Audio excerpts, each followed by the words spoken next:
Morning, Enrico.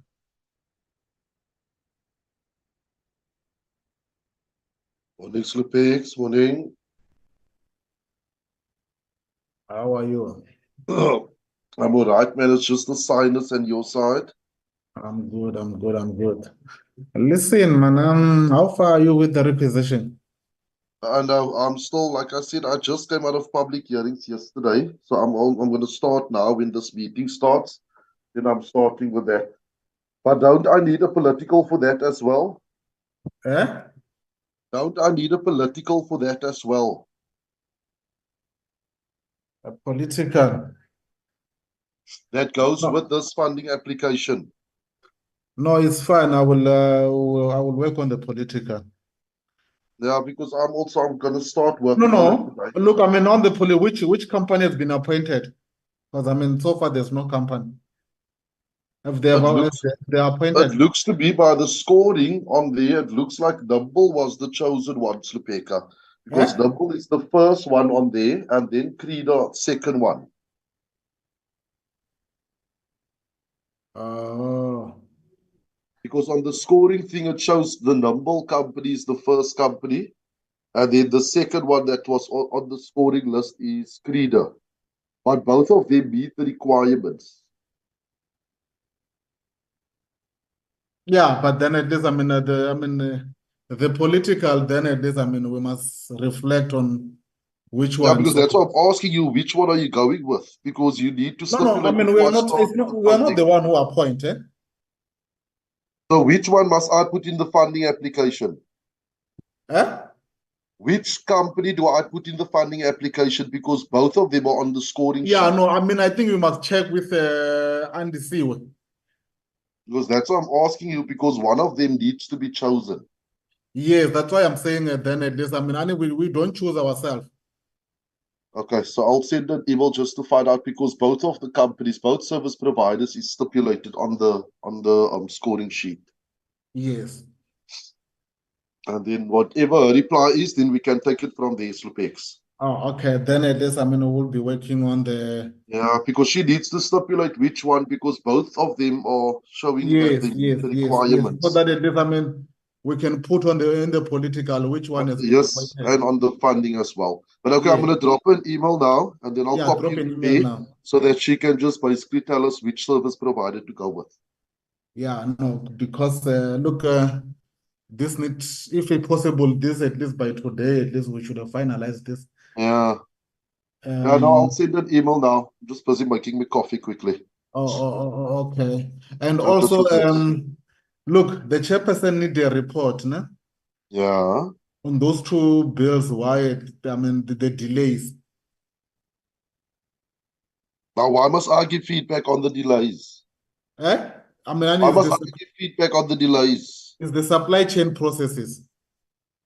Yeah, because they basically the people that took forever with coming back to us. No. So, no, it's fine. I mean, I will talk to you, I mean, out of this meeting, no? Okay. Okay.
Chairperson.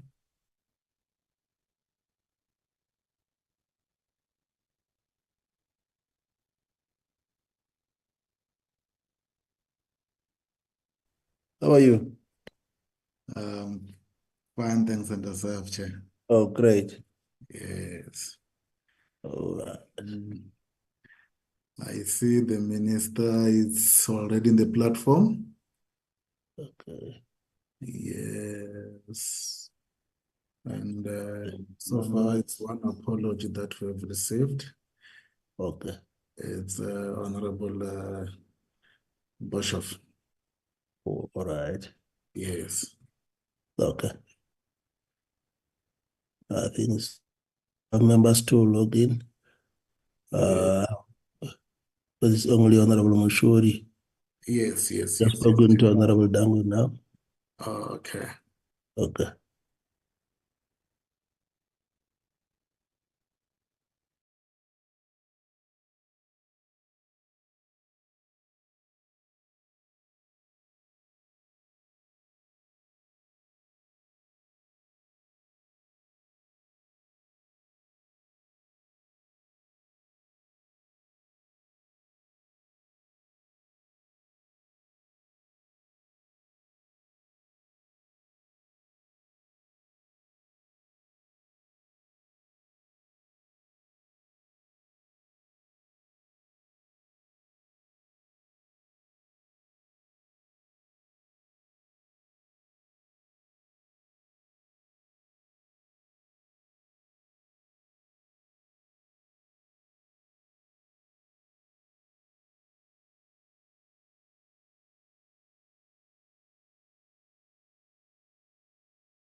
Good morning. Morning, Honorable Dango. Morning, Ambassador. Are we well? I'm good, and yourself? Are you in the North Cape? Yes, I want to go to Moses Mabhida, but now, I'm on a waiting list of accommodation. Yeah, all of us are on waiting lists for something or the other. Yes. I want to be part of the masses that side. Mm. Part of the excitement you can write in your book about. Exactly. Uh, yeah, but at least let's hope that everything will be sorted out. When was your state of the province?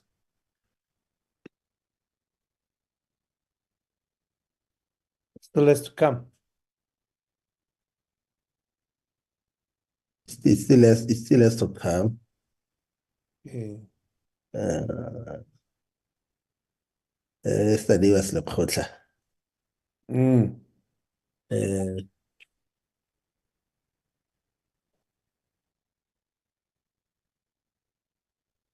Okay, Chief, we'll wait for the others to join now. 1 minute.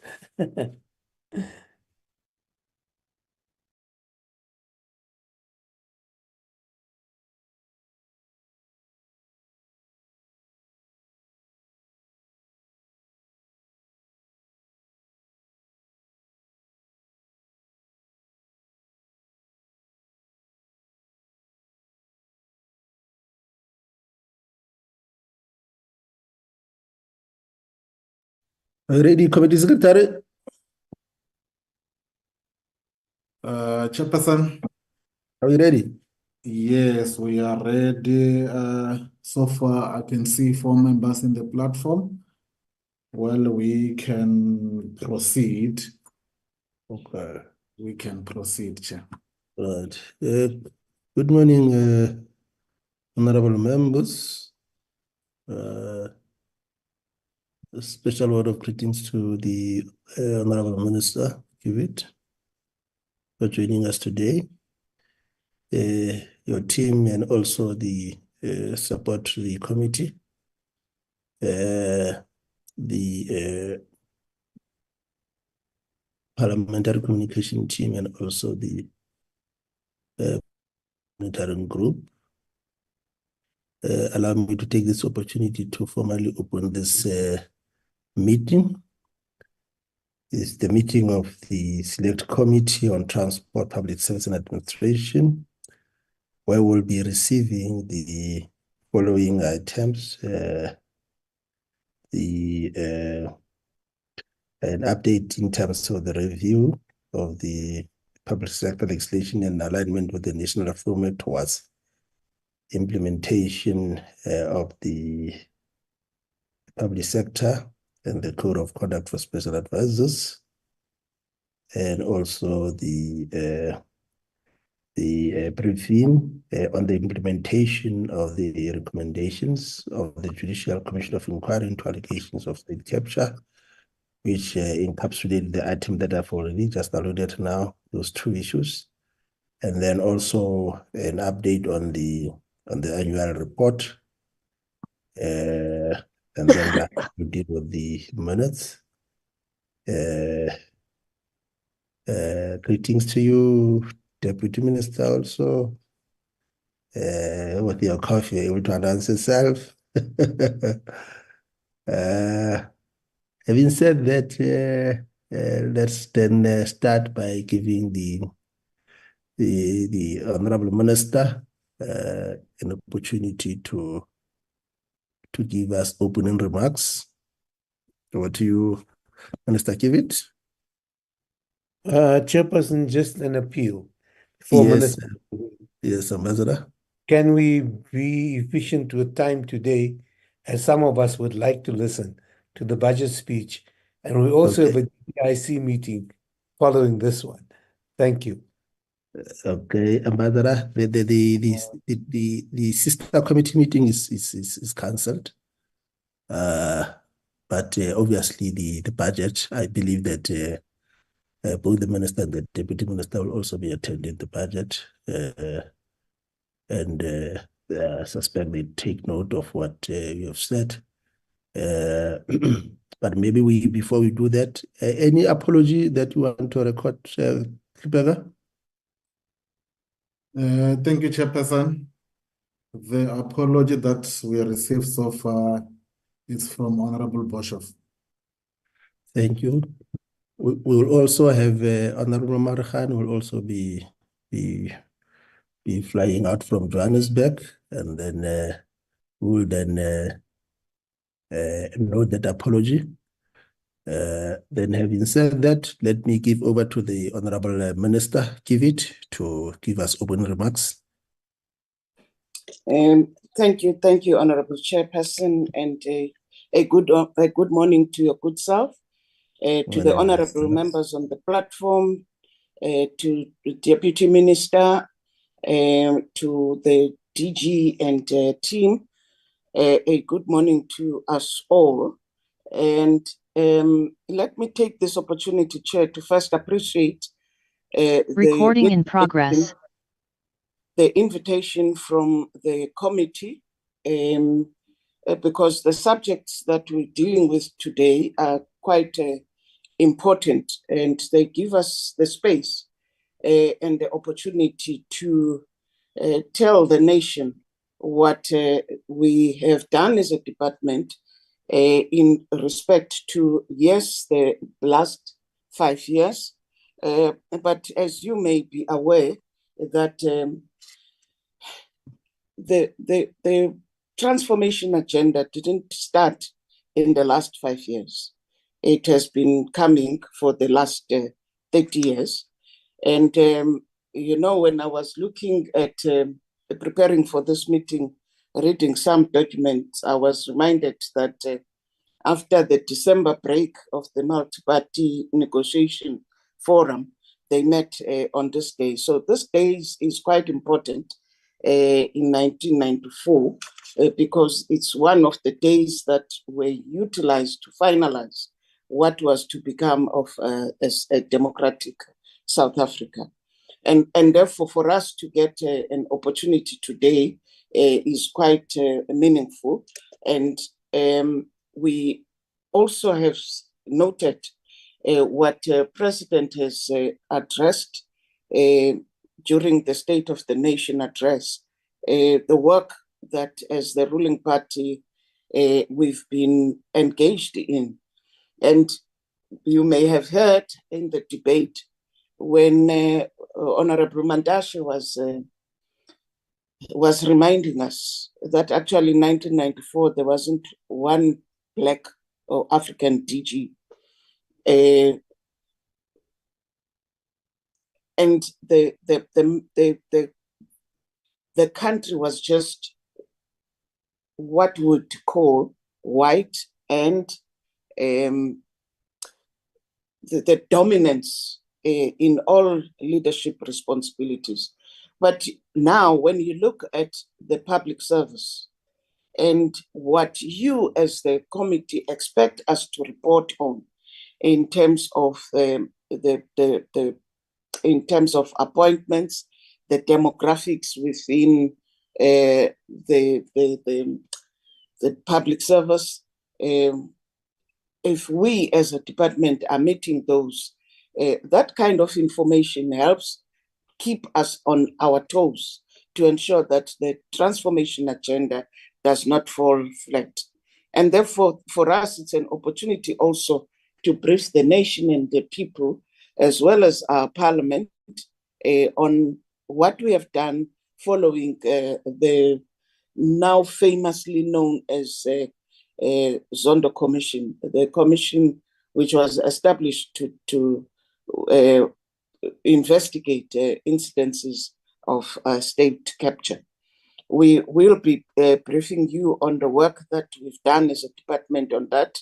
In that respect, we currently, if I may touch on those, have 2 bills before Parliament. And those bills will be debated next week by Parliament. They have passed the committee stage. We will be debating them. And most of the areas of amendments in the Public Service Act, as well as the Public Administration Management Act, in both those bills, what we are driving is to ensure that we close the gaps that were picked up in that investigation through the Zondo Commission.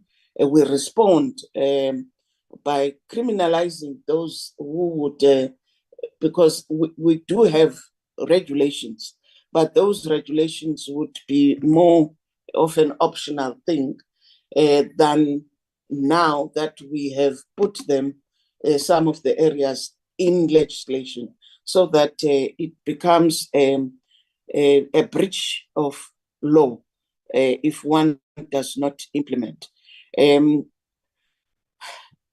Noting again that today is Budget Day, Chair, I will not go at length in the introductions. Let me cut it short so that the department does have ample opportunity to take you through the areas. When they are done and where there are questions from the honorable members, we will then come back to together with DM to respond to whatever administration would not have clarified to your satisfaction. But once more, let's appreciate the invitation to the committee. Thank you, Chair. The DG is on the platform, DG Makasi, leading the administrative team. The NSG also has joined through Dr. Lakela Kaunda, and we do have quite a number of people to support us. Thank you once more, Honorable Chair. Thank you, Honorable Minister, for the opening remarks, and also for reminding us where we come from and the progress that the department is making in terms of transforming our public service and where we are today. And without any waste of time, over to you, DG.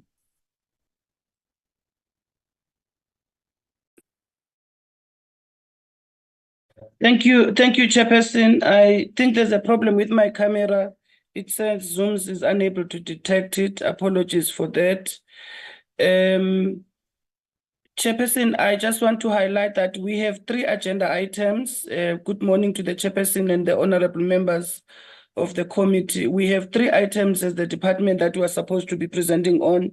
The first one, the presentation will be handled by the acting DDG, HRMND. The second presentation, the acting DDG is Mr. Nico Mabunda.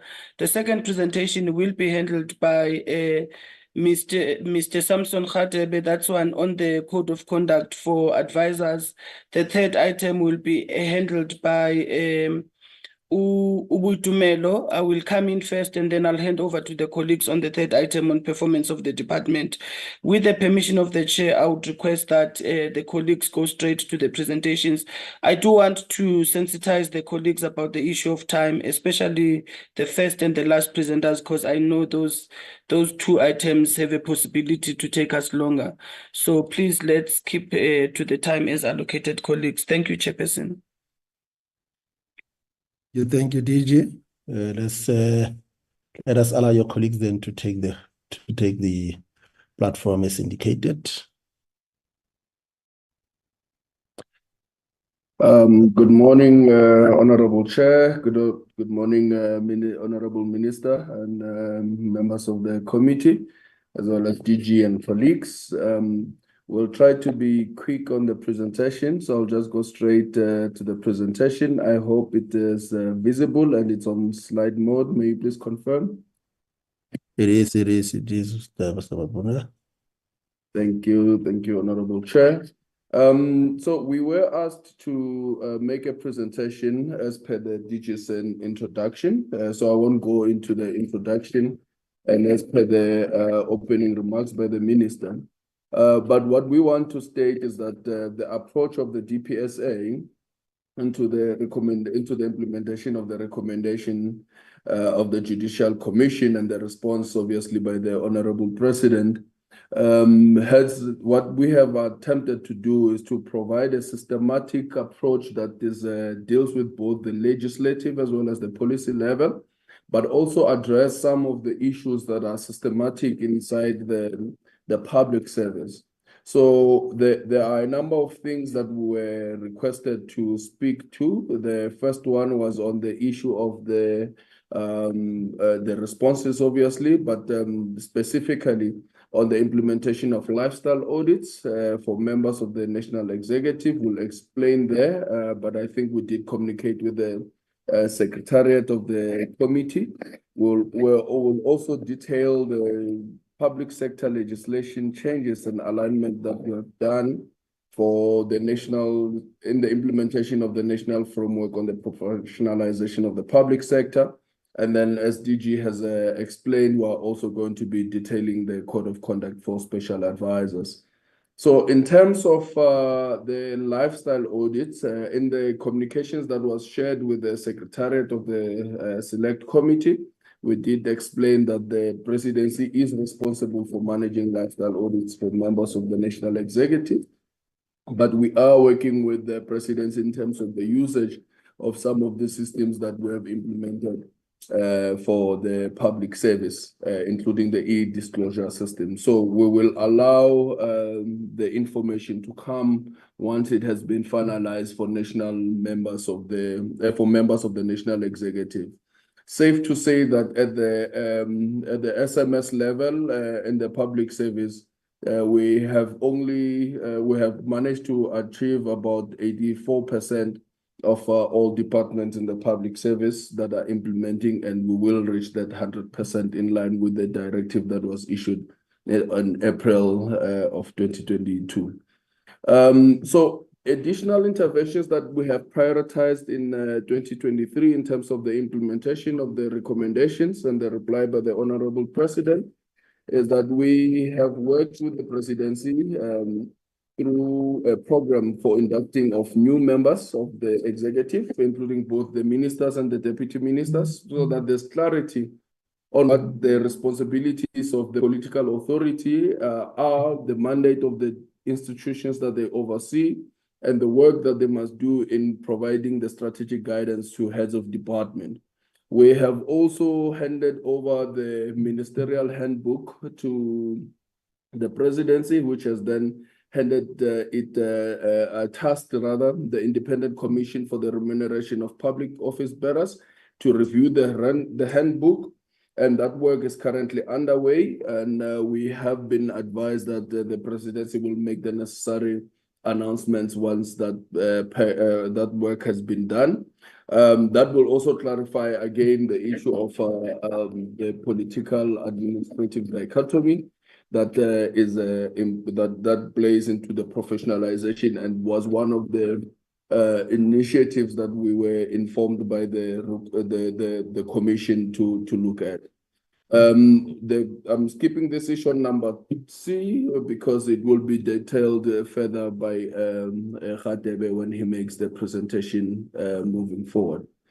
In terms of the legislative amendments, Honorable Chair, there were a number of things that were done. There was a Public Service Amendment Bill. There's the Public Administration Management Amendment Bill. There were also regulations that have been reviewed, as well as the directives and circulars that we're working on, so that we have a comprehensive legislative and policy reform that speaks to professionalization, as well as addresses the issues that have been raised, not only by the Commission on State Capture, but also by Chapter 13 of the National Development Plan, and some of the scenarios that have been shared over the years. So in terms of the public sector legislation that has been reviewed, these are the number of things that have been done. We have also taken a strategic approach, a systematic approach to the professionalization framework, including the changes that needed to be introduced. So in terms of the amendments that are being made to the Public Service Act, as well as the issuing of the Directive on Professionalization, the Volume 1, we're talking about the clearing of the political administrative interface, the creation of the head of the public service in the presidency, the expanding of the National School of Government's mandate for training and development, the issue of improving talent management, including through staff mobility, the promotion of ethical conduct and ensuring the removal of conflict of interest, and improving performance management so that we can start dealing with the issue of productivity in the public service. And later on, we'll also be talking about the revision on the conditions of service of heads of departments as per the professionalization framework. The three major changes that are part of the Public Service Amendment Bill that was adopted by the committee on the 14th of this month is that we are now aligning the powers of the heads of department as found in the Public Finance Management Act with the heads of department in the Public Service Amendment Bill. So this will allow heads of department to have administrative powers, while executive authorities will then retain all the strategic powers to guide and provide an oversight of to guide the administration of departments and the delivery of services. As mentioned earlier, the head of the public service has been allocated to the Director General. We are working in the presidency. We are working with the presidency and provincial DGs as well. They assume the same role. And the work that has been done has included the piloting of the work and the integration and institutionalization of what is required to be done in terms of the management and the mediation on the management of the powers, the strategic powers of the executive authorities, as well as the administrative powers held by the heads of department. We are also introducing as a direct response to the Judicial Commission of Inquiry, the prohibition for a head of department and employees that directly report to that head of department from holding an office of authority in a political party. This is aligned with what is happening even at the municipal level, where that provision has been introduced. The four major amendments to the Public Administration Management Amendment Bill has been if you recall, Honorable Chair, this is about the promotion of a single administration as called for by the public administration, by the Constitution. So this also means that we have to fix the issue of how we transfer employees between the public service and municipalities, and between municipalities, as well as between state-owned enterprises and so forth, so that there is some sort of a single public administration and clarification on how these things are supposed to be done, and how you deal with the issue of consultations, how you address the human resource deficiencies, and work towards the alignment of conditions of service between the whole public service and the whole public sector. We have also strengthened the part about the prohibition of doing business with the state for employees, including special advisors. We have also clarified and augmented the powers of the NSG. I did mention this on the type of training facilities that can be provided to both the public service as well as the public sector as a whole. There's also an imposition of a 12-month cooling period for employees that are involved in procurement of services of service providers, so that we improve the issue of ethical public service. Minister, what we have also introduced is the complete overhaul of regulations. There were changes that were made in October last year that sought to regulate lifestyle audits to make sure that it's part of the subordinate acts that govern the public service. We have created limitations on overtime work because of the challenges that we are noticing from employees that are overworked, that do not have I'm seeing something that is someone is moving the document. Sorry for that. That have been overworked, it results in mental tiredness and challenges that have been happening over there. We are also clarifying the issue of how we manage transfers of employees, as has been made earlier in the point.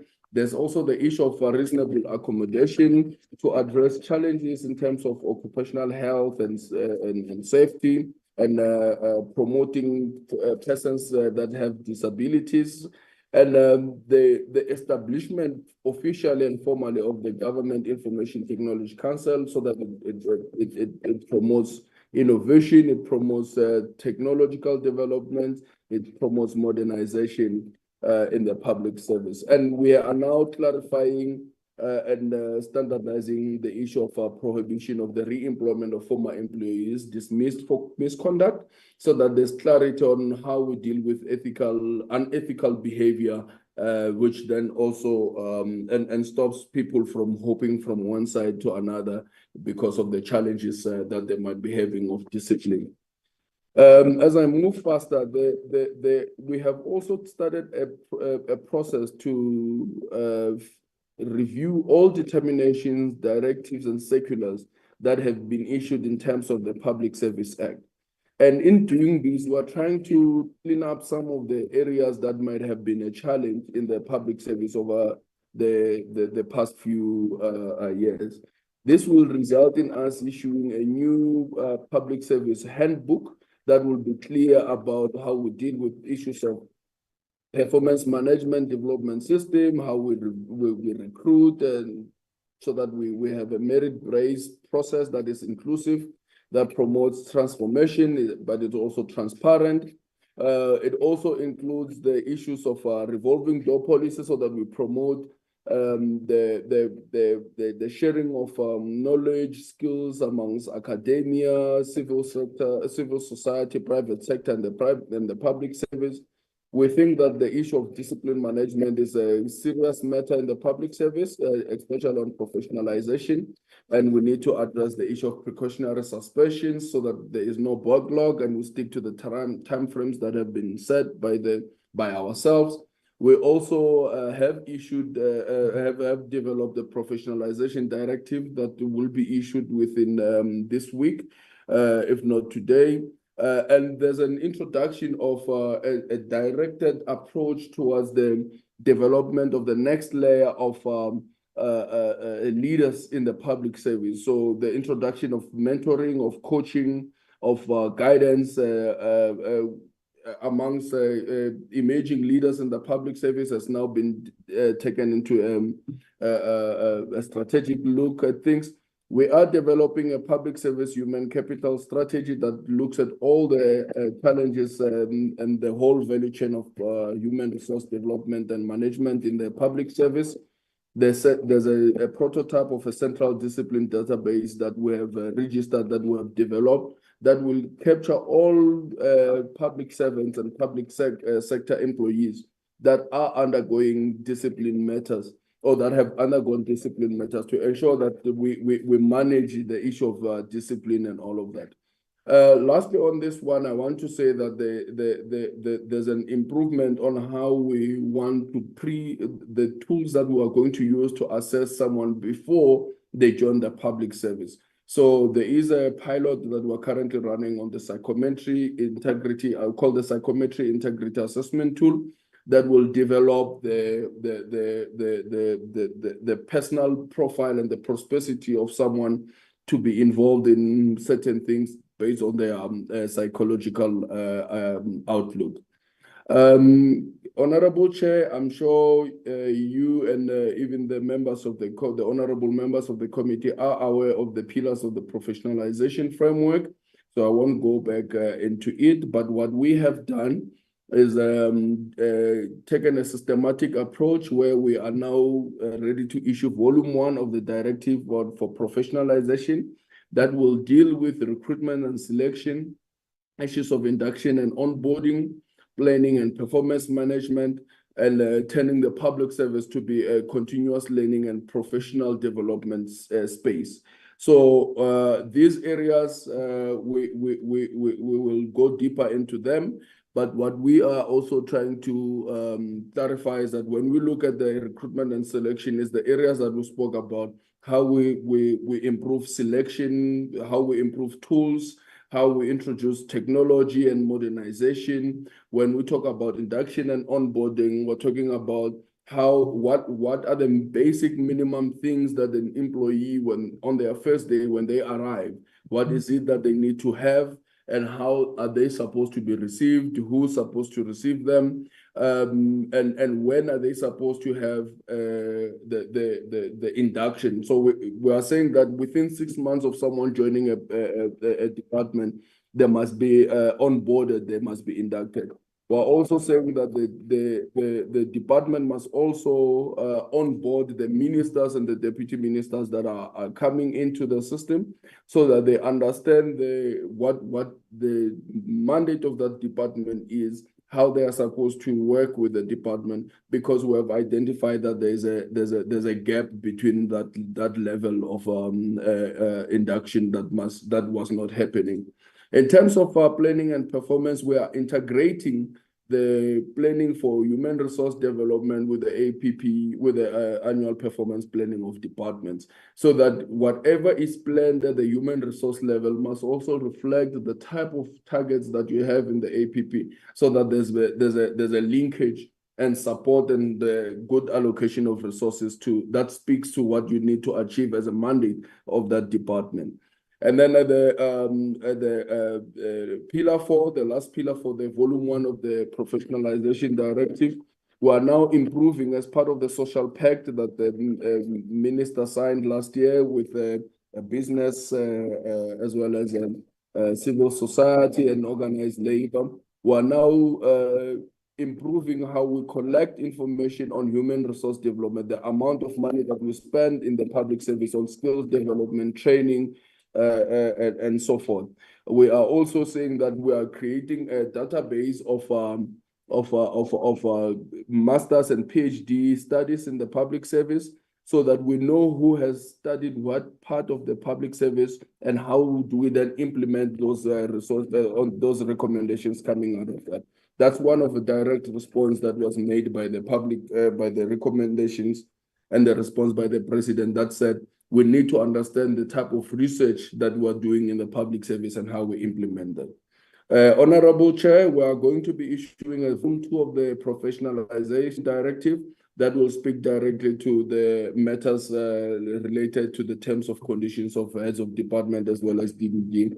I think we'll come back to brief the committee once that has been finalized.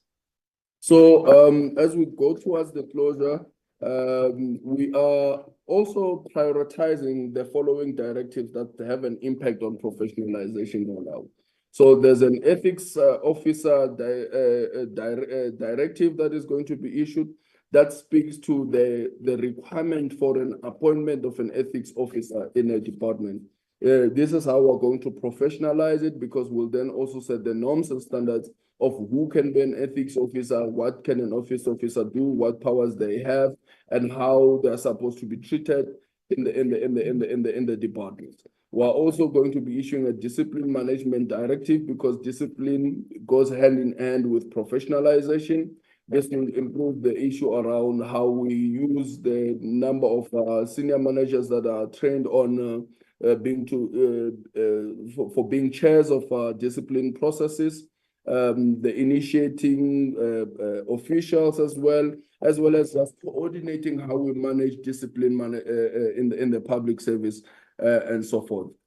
Honorable Chair, we also have the Public Service Charter Directive that will be looking at how we revitalize the issue of Batupili in the public service, how we ensure that there's correct allocation of services, that we improve how we treat each other as public servants, how we treat the public as well, how we engage with the public, and how services are delivered, and to ensure that the public receives the services the way they got accustomed to during the manner in which we speedily responded to things during the hard lockdowns of COVID-19 and so forth. I've spoken about the other two areas. The other last part will be the human capital strategy, which will then be this part that I'm not going to go deeper into.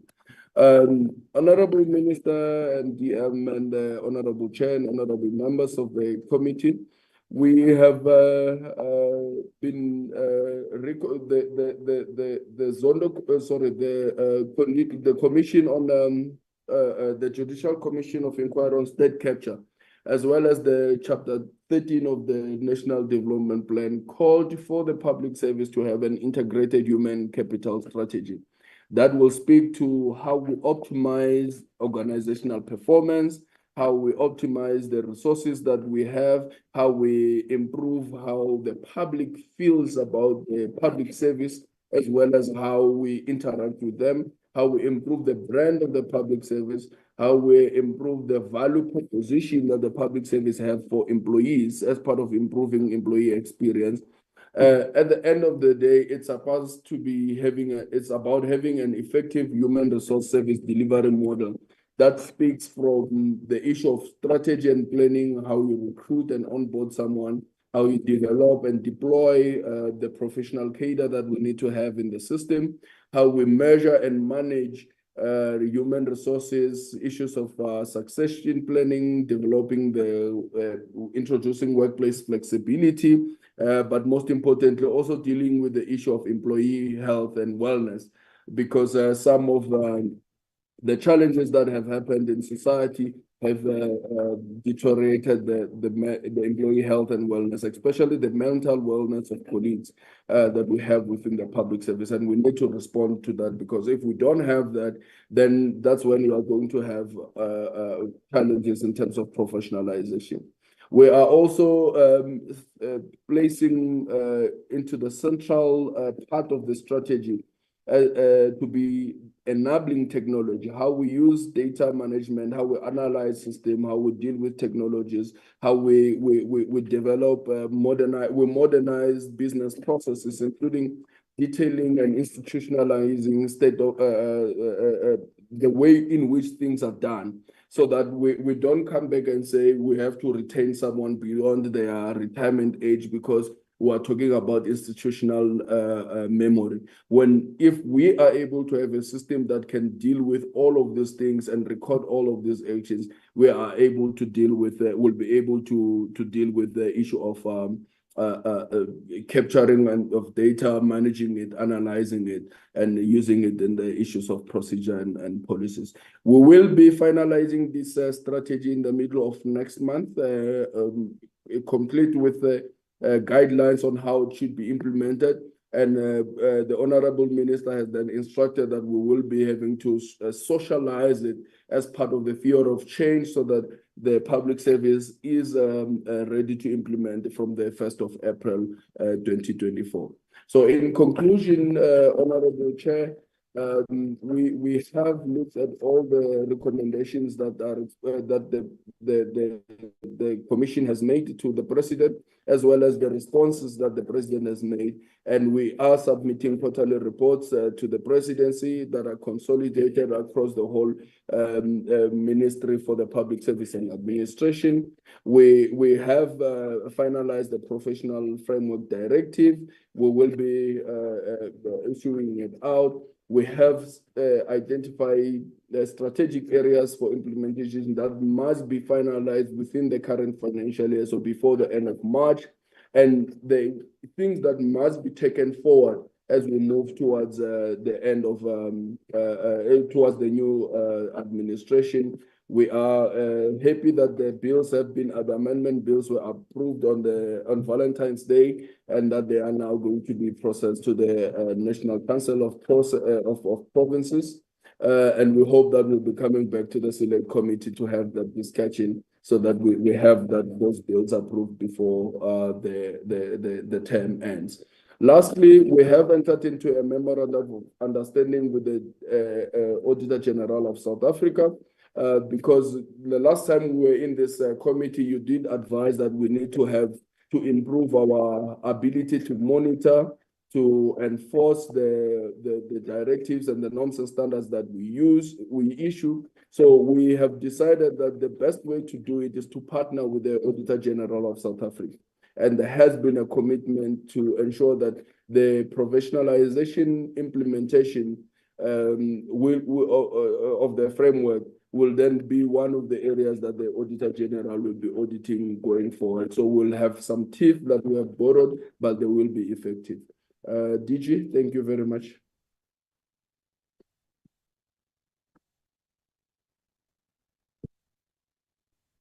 Thank you, Chairperson.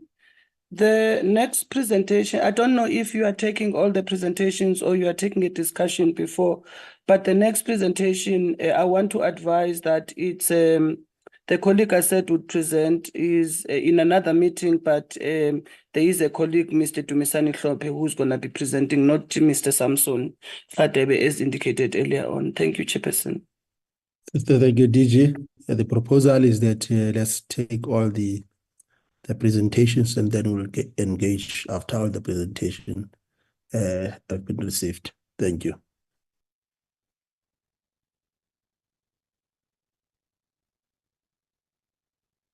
Mr. Dumisani.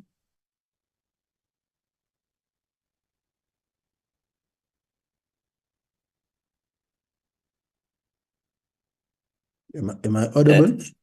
Yes, Chair. Colleagues, at Secretariat, can we put, I don't know if it's the Secretariat or Dumisani who is showcasing the screen. Can you put it on presentation format? Thanks, DG. I am putting it on a presentation format. I hope it is visible. It is visible. Okay. Thank you very much, Chair. Good morning to you, Chair, and good morning to the Minister, and good morning to the Deputy Minister, and good morning to DG, and a very good morning to the members of the committee. And on that note, all protocol observed. So this presentation, Chair, it focuses on the progress on the development of the code of conduct for special advisors. It's a part of a bigger work that we are doing on the review of the appointment and the remuneration of special advisors.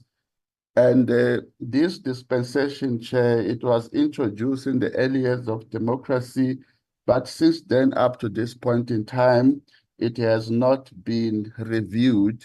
So given the trends that we have experienced in the last few years, we have made it a conscious decision to review the work and the context that special advisors operate in. But for today, we will simply focus on the work that has been done thus far when it comes to the development of the code of conduct for the special advisors. This is just the broader outline of what the presentation pattern follows. So in the main, at this point in time, we have tried to get guidance from the OECD establishment in terms of how some of the OECD countries have developed the code of conduct for special advisors. So there are a few countries that we relied on, which includes the New Zealand, United Kingdom, but it's quite limited there. So what some of the OECD countries have done is to develop the standardized job descriptions and to determine appropriate functions that are supposed to be exercised by special advisors, in our case, for ministers and the premiers, and that is where we are drawing our, some of the information that we're looking for. And the overview, as I have indicated, Chair, is that since 1994, the special advisors regime has been developed, but it is only now that we are beginning to pull out some of the trends that are going to assist us in terms of developing a more strategic reflection of how we should look into this matter moving forward. So these are some of the key elements that as we develop this code of conduct for special advisors, we are looking at. The first one, of course, is actually the purpose of the code of conduct. Then we look into how it is based on some elements of the Constitution. Then we reflect on issues of ethics and integrity, and then the duties that they are supposed to perform, and issues of conflict of interest. And given their access to information, we also look into what they can do or not to do in relation to that. So I'm not going to read all the points that are on the screen, Chair, but what I'm going to indicate is some of the highlights that we are looking at. So the following set of slides, it just gives a bit of details to some of these elements that I have indicated on that slide. So in terms of the purpose, is to look into what amounts to a professional conduct and behavior in relation of special advisors. I think Mr. Mabunda made a bit of reference on this one earlier, and this includes issues of working with integrity, honesty, and respect. And then when it comes to issues of the Constitution, special advisors are expected to be faithful to the Republic and honor and abide by the Constitution, but they also deal with issues of what amounts to public interest first, which should guide the operation or the workings of special advisors, and that they shall execute, also include the development of lawful policies within the scope of operations. So all of these things needs to be done within the constitutional sphere of the country. When it comes to the expectation of relationship with the public, the expectation is that the special advisors will promote a unity and that they will not abuse their position in the public service, and at all times, as partly contained in the Batupili framework, they will put the public first. When it comes to the ethical conduct, one of the key issues here is to avoid the conflict of interest, which means partly, among other things, they should not conduct business with any organ of the state, and that they should not, given their accessibility to sensitive information of the state, they can only use these to advance that which is part of the developmental goals of the state, so they cannot share information willy-nilly with anyone or use it for public gain. And number 4, we make a point that they may not use their special advisor position to drive party political activities. I've made mention of the conflict of interest, avoiding doing business with the state, but also declare any business they might have or financial gain, and that they should disclose their financial interest. And then the use of official confidential information, I've made mention of this. Access to and knowledge of the content of employee records will be limited to persons who need the information for legitimate business or legal purposes. In other words, the special advisors may not impart without the authorization confidential or personal information. So most of this work, most of this content is actually drawn from the Public Service Act. So it is aligned with what those that are employed by the state are subjected to in terms of the code of conduct. So this is the progress up to date as we deliver on this work. We are undertaking a broad review of the dispensation for special advisors. And what we have just presented is just part of it, which is the development of the code of conduct. And we are, at this point in time, engaged with the various units within the DPSA and going through internal governance structures and processes. And the following, Chair, it's a set of steps that we will undertake to conclude this work. It is primarily a matter of consultation with key stakeholders. And in this regard, it's important that I should mention the presidency, the offices of the premier, and we might want to identify 1 or 2 departments that we would have to consult with. And then from there is to reflect on the inputs and then furthermore subject the almost completed draft to internal processes within the DPSA. And once the review, it is approved by our Honorable Minister, and then we shall proceed to present it to the Cabinet. Thank you very much, Chair. Thank you. Thank you, Mr. Dumisani-Hlophe.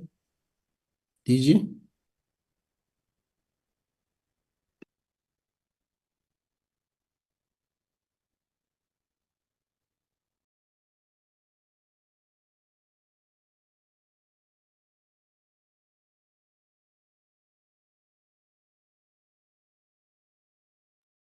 Are we going to have now the annual report?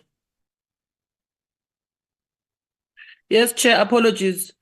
We should Thank be you. having the annual report. I was just struggling to unmute here. Okay. Thank you, Chairperson. I'm going to request that my colleague Boitumelo be ready to present on the annual report, but I do want to just highlight a few issues before I hand over to her, just to put a little bit of context on those issues around the performance of the department. I think the committee would have noted in the presentation that the department had 26 targets and achieved 17 targets and did not achieve 9 targets in the reporting financial year.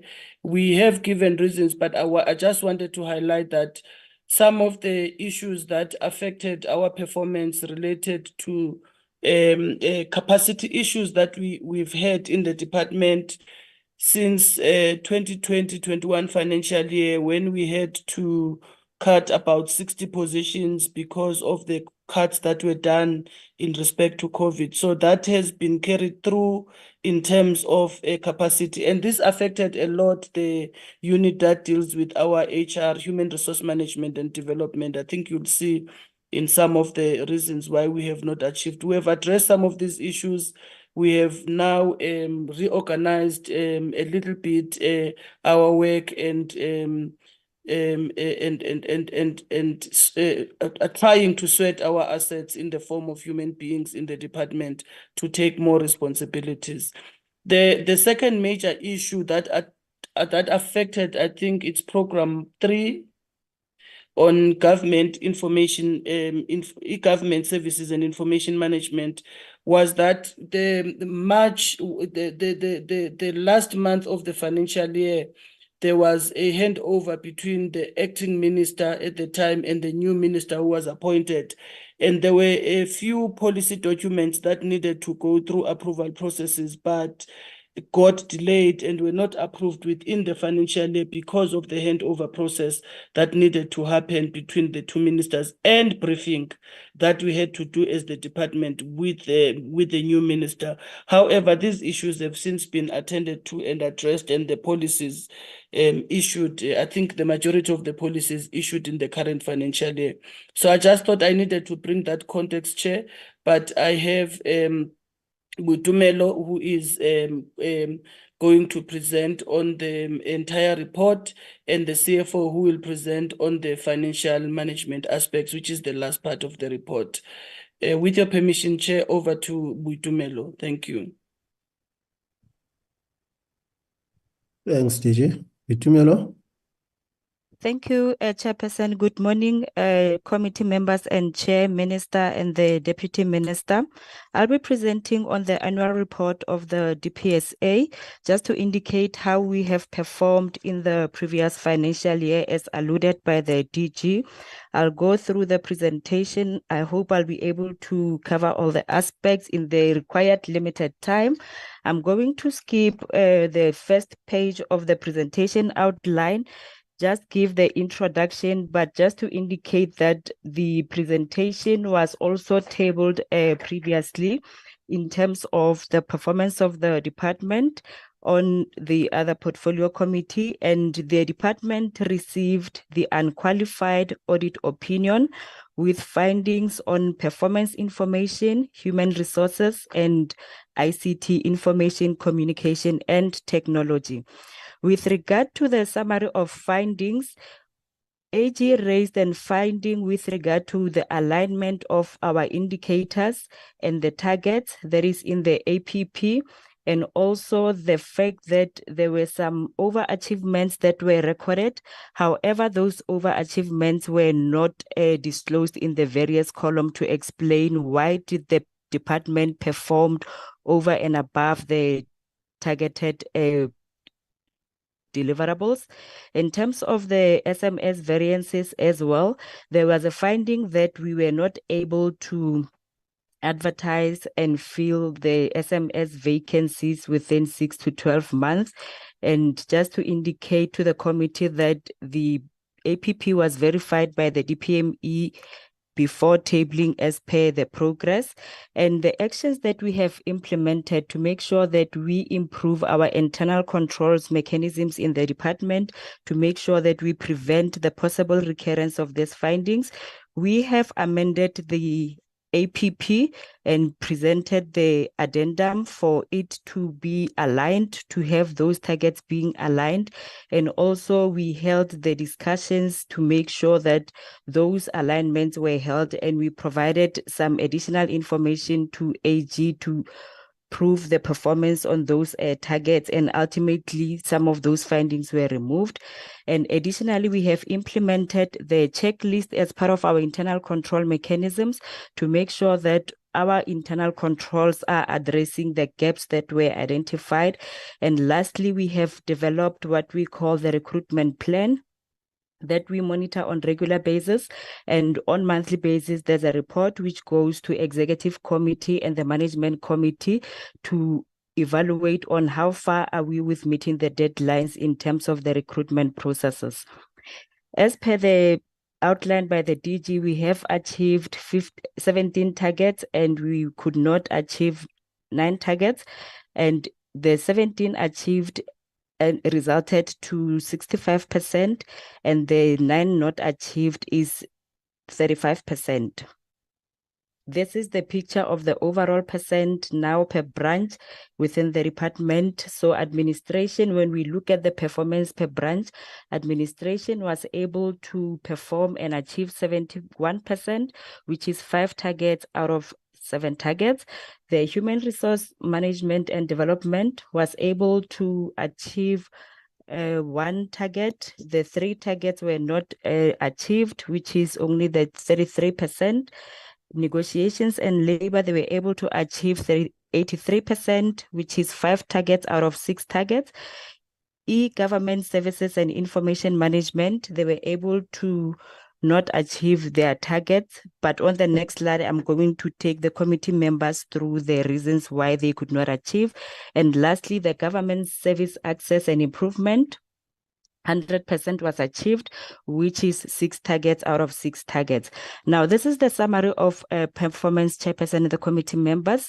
In terms of the planned target of having the representativity of 20% of people with disability, we were able to achieve the target. Also, with regard to the tabling of the amendment bill, we were able to table that in Parliament. And with regard to the monitoring of fruitless and wasteful and irregular expenditure, we were able to monitor that and provided the reports. And lastly, with regard to the broad triple BEE, with regard to compliance in our procurement space, we were able to compile the required reports. The 2 targets that we didn't achieve at the end of the financial year 2022-23 was the 50% representative of female in the SMS, women in SMS, and we did indicated our progress there, that we have developed the recruitment plan that we are processing, and I can confirm, chairperson and the committee members, that as we are at the moment, we are standing at 50%, 54% of females of SMS in the DPSA, meaning that yet we did not achieve in 22-23, we have catched up. In terms of youth at 30%, we still continuing to monitor our youth representation. Currently, we are sitting at 15%, and we are implementing measures to make sure that as the department, we improve our youth representativity. And also, as per the presentation by DDG Mabunda, the youth programs are implemented to ensure that we do have the youth representation in the department. In terms of the human resource management and development, the only target that was achieved was the annual compliance monitoring report. It was presented as per the timeframes. The three targets that were not achieved was the first one, the directive on the mandatory in-service training. At the end of the financial year of 2022-23, the directive was not yet approved. However, I can confirm to the committee chair that the directive has been approved and also it has been implemented. The program has been supporting the departments to implement the same directive.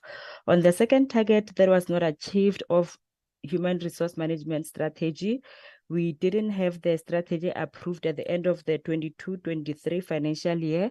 However, I can confirm as well, Chairperson, that we do have the approved HR strategy that we are currently consulting to for implementation, Chair.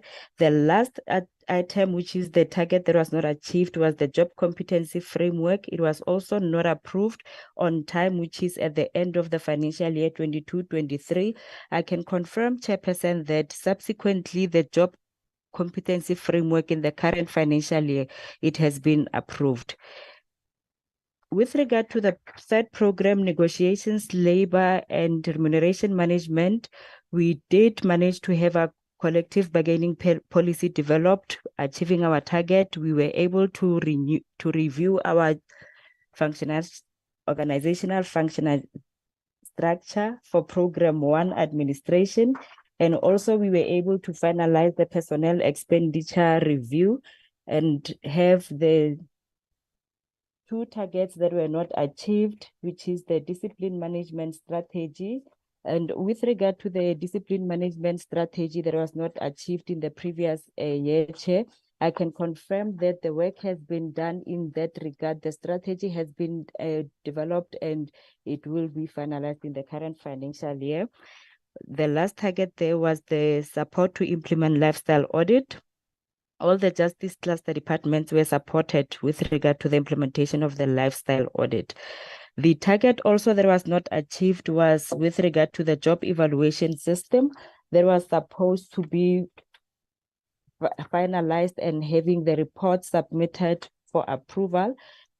At the end of the financial year 22-23, we didn't have the final process, but I can confirm, Chair, that at the moment, we do have the job evaluation system at the moment, and it has been piloted within the public service with the prioritization of ensuring that by the beginning of financial year 2024-25, it is now fully implemented to ensure that we fully have this evaluation system for the public service. In terms of the fourth program, which is the e-government system and information management, the targets that were planned for, which was the first one to have the approved digital policy framework for the public sector. At the end of the financial year 22-23, it was not approved. I can confirm, Chairperson, at the current moment that the framework was approved and currently it's been implemented. Similarly, with the digital service standard, at the end of the previous financial year 22-23, it was not approved. I can confirm, Chairperson, that it has been approved, and also with regard to the Public Service Data Information Management Directive, it was approved and it's currently being implemented. On the last program of government service access and improvement, we did achieve all the planned targets. The first one was organizational functionality assessment framework to be institutionalized. We did issue the directive and the reporting guidelines also to guide the departments. And also the second target there was the implementation of the business process modernization program. We did achieve the targets, and we also specifying that we were able to partner with the Northwest Human Settlement Department, COGTA in Limpopo, and Department of Agriculture and Rural Development in the Eastern Cape province, and also the Education Department. We were also able to support 10 departments to implement the Batopele program, which is the last target. It was achieved. In the next slide, we're focusing also now continuing with the targets of the fifth program, the annual plan of African peer review mechanism was approved and submitted to Cabinet. And also we have 10 sector departments that were supported in building capacity with regard to the service delivery improvement plan. And the research study was conducted on the state of public service delivery for us to look at the state of service delivery within the country. In terms of ensuring that we don't have the repeat findings, Chairperson, and we improve also our planning processes, we are currently monitoring the reports on monthly basis, and also we have the standardized timeframes where we are tracking the reports, we're tracking the implementation of activities and also implementation of action plans so that we address the audit findings and we improve our internal control mechanisms. This is the capacity of the department. In terms of Program 1, we do have 218 posts in the establishment, 194 positions were filled and only 2 were added to the establishment with a vacancy rate of 11%. With regard to human resource management development, we are having 43 posts filled, 53 in the establishment, which leads us to 18% of vacancy rate. With regard to negotiation, labor and relations, we have 61 posts that are filled and 14%, which is the vacancy rate. E-government services, we do have 18 posts filled and 30% vacancy rate. And lastly, government access services, we have 42 posts filled and only vacancy rate of 10%. The equity status, Chair, is at the end of the financial year, not at the current moment. We were standing at 52% of women in SMS with regard to Program 1 at the end of the previous financial year. And with regard to people with disability, at the same Program 1, we were standing at 1.4%. The second program of human resource management, we were standing at 50% of women at senior management, with people with disability at 6.98%. Negotiations and labor, we were standing at 35% of women at SMS and 3.2% of people with disability. E-government services, we were standing at 50% women at SMS and 0% of people with disability. Government service access and improvement, we were standing at 40% women in SMS and 2.38% people with disability. Chair, you'll recall that on the previous slide, I've mentioned that all these targets were achieved in the current financial year, where we're standing at 54% overall women in SMS at the current moment and 2% for people with disability.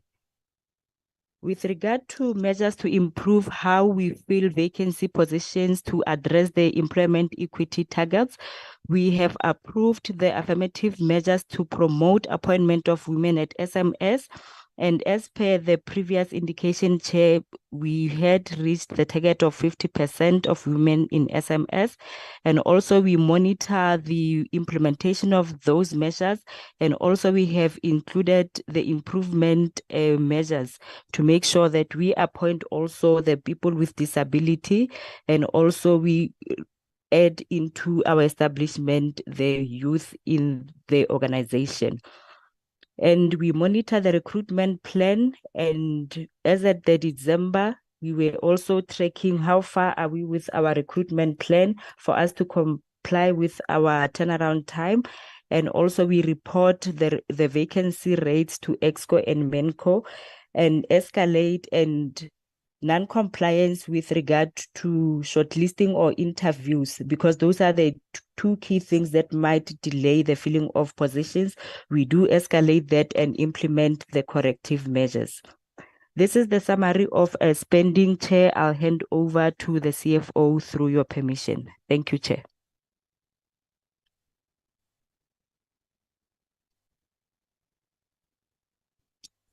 CFO. Thanks. Good morning, Honorable Chair, and good morning to honorable members of the Select Committee, the Minister, the Deputy Minister, and colleagues.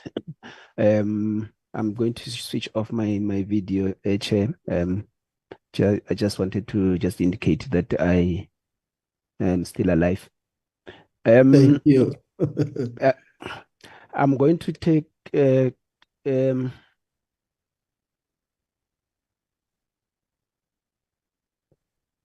I'm going to take through the honorable members. I don't know. I can't see the presentation with Dumelo. Did you take out the presentation? Yes, the same from our side. Can the team work on that?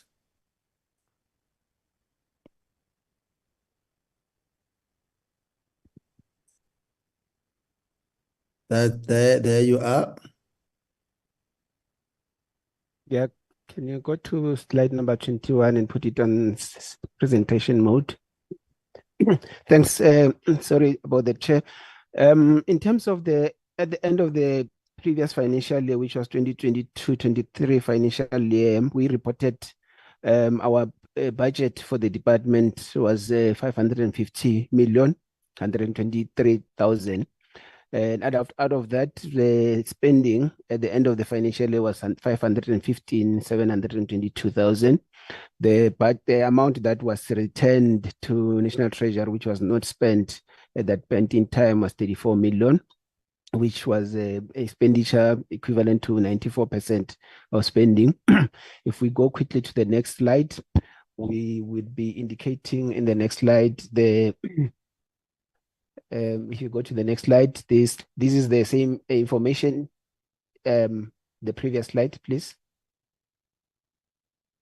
Yeah, this is the information spending in terms of the 5 programs that we have presented on earlier on in terms of the performance. 94% spent on program 1, 90 on program 2, 94% program 3 and program 4, 81% and 97% on program 5. As I indicated earlier on, we, Chairperson, do have transfer payments that we process on a monthly basis to the Center for Public Service Innovation. Their budget is part of our vote, which is 45 million. On this slide, we're reporting on the actual amount that we have transferred to them. They will report on their spending, but we have transferred everything as at the end of the financial year. That's why then the entire budget for the vote is 550 million and 515, including the CPSI, the actual spending, as well as which is equivalent to 94% of the budget. If you go to the next slide, we presenting that this is just the graph of the information that I've just shared in terms of the program. I think we can skip that and go to the next slide. This slide indicates the actual itemized budget in terms of the 5 economic classification. If we look at this, the main underspending in the 2022-23 financial year was under the compensation of employees budget, which is where the budget was 277 million was the actual spent, and the unspent amount was 22.5 million, which was equivalent to 92% of spending. So that is the main out of the 34 million below that we indicating as unspent. 22.5 million was under compensation of employees, and 8.4 million was under goods and services, and slightly 2.6 million was under payment for capital asset. And I think the explanation that we put in terms of that measure underspending on compensation of employees can be found in the next slide, which relates to the 57 under compensation of employees. As I indicated, the 22.5 million underspending was due to the 57 vacant posts, of which 19 of them were SMS members posts. These are the posts that were budgeted for and funded and could not be filled at that point in time. What I can indicate, Chair, is that in this current financial year, due to the budget cuts, major budget cuts that we have received from National Treasury, we are reviewing our funded vacant posts. We have to review that and also still reduce on the vacant post. We have received around 21 million budget cuts starting from next financial year. And the following 2 years, another 21 and 22. So we have a budget cut of 66 million over the MTF. So our vacant posts that we were thinking that we will fill in the current financial year, we had to review them. And we're still in the process of reviewing them so that we can align that to the budget cuts. Other than that, in terms of the goods and services, the 8 million underspending relates to the various contracts that could not be completed by the end of the financial year under ICT, business continuity, as well as employment wellness. Payment for capital asset, I think there was a delay in the procurement of the additional space for the server, which was amounting to 1.1 million. But as I indicated, the measure underspending of 34 million was the 22 million under compensation of employees. The last slide, Chair, it's just indicates some of the areas of compliance with the Public Finance Management Act in terms of the management of our budget. The 30-day payments, we have processed about around 4,556 invoices during the financial year, the previous financial year, and all the invoices were processed within 30 days. In fact, in terms of the audit outcome, we have taken about 6.7 days to pay our service providers as equivalent to the 30 days that we're supposed to take. So we have been paying our service providers earlier than the required prescribed day, which is one of the areas that we have managed properly. The irregular expenditure and unauthorized expenditure, we did not have any in the previous financial year. We did not also have any unauthorized expenditure. Fruitless and wasteful expenditure as well were clean. We did not have any during the 22-23 financial year. What I can just indicate lastly is that on that slide, the same information, 30 days payment, irregular expenditure, and fruitless expenditure. As I speak today, we still clean. We do not have any payments that we have made which are beyond 30 days. We still do not have irregular and fruitless expenditure as we speak. And also we do not have any fruitless and wasteful expenditure as we speak. We are just a month towards the end of the financial year.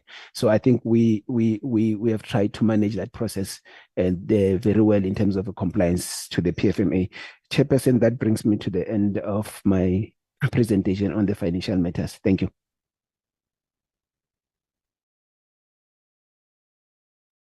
Thank you, CFO. I guess that is your team, DG. Yes, Chair, thank you very much. And we're good from our part, unless Minister ODM wants to say something. Thank you. Thank you. Let's then given the open remarks that the minister made, let's then allow members to engage, and then once that has been done and you have responded, we'll then give to the minister and the DM just to make a reflection in terms of the discussion that might have ensued during the deliberations. I have noted the hand of the Honorable Tim Bratterstaff, then Honorable High. Let's move in that fashion. Tim, the floor is yours. Thank you, Chairperson, and thank you to all the presenters. Yeah, Chairperson, we've covered quite a lot of information this morning, so You will just forgive me for having a fair amount of questions, but I'll try and make it as brief as possible. Chairperson, something that's been concerning me for some time is the conduct of directors. That is now directors of entities, which effectively are companies in terms of the Companies Act, with shareholders and board members, etc. Now, Section 218 of the Companies Act refers to the removal of directors if they are found to be delinquent. And the kind of things they set down, which results in delinquency, is if a director have grossly abused their position of a director, if they've used their position or the inside knowledge to gain a personal advantage, they've acted with gross negligence, willful misconduct, have been repeatedly subject to compliance notices, etc., etc. I don't want to go into all of it. But Chairperson, what we have is a huge, I believe, a huge gap in our governance in South Africa, is that we don't act against delinquent directors when they come up as directors of entities which fall under various departments. I'm obviously referring also to the Department of Public-Owned Enterprises, but also many, many entities that operate under every single department. And I'd like to know what the Department of Public Service Administration is going to do in terms of the Companies Act to actually look at the situation, the delinquency of directors and their subsequent removal if they're found to be delinquent in terms of the Companies Act for a period of 7 years at least. That's just my opening question as to whether the department have considered this, and if they haven't, whether they will do so going forward.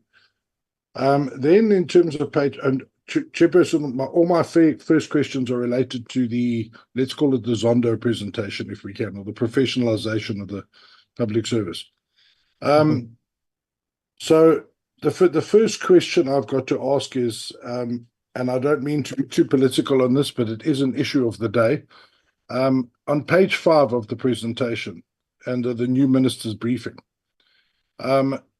what in terms of training ministers about their involvement in the employment of or the deployment of personnel to departments, what warning will there be to them against relating to merit employment as opposed to cadre deployment?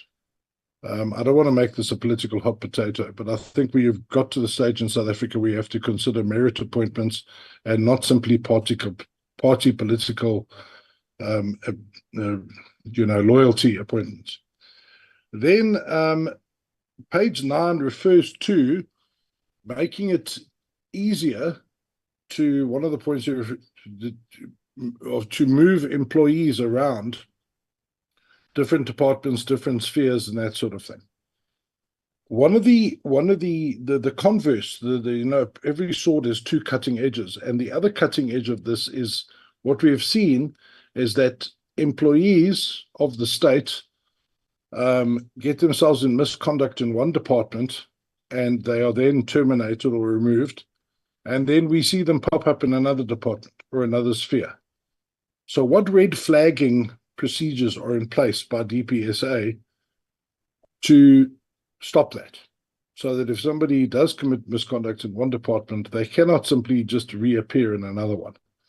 That's a question. Then also on page 9, it refers to a cooling off period for employees involved in procurement irregularities, if I've understood that correctly. So my first question is what does cooling off mean?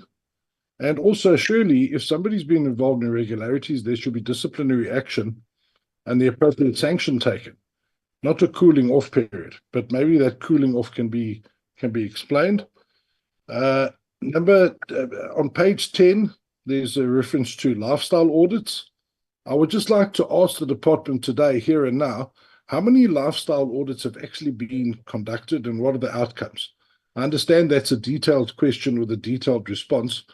But if the department can't respond to that today, can they please provide us with a detailed report of lifestyle audits that have been conducted and how many let's say until since 2016, when the act was passed, the Public Management Act was passed.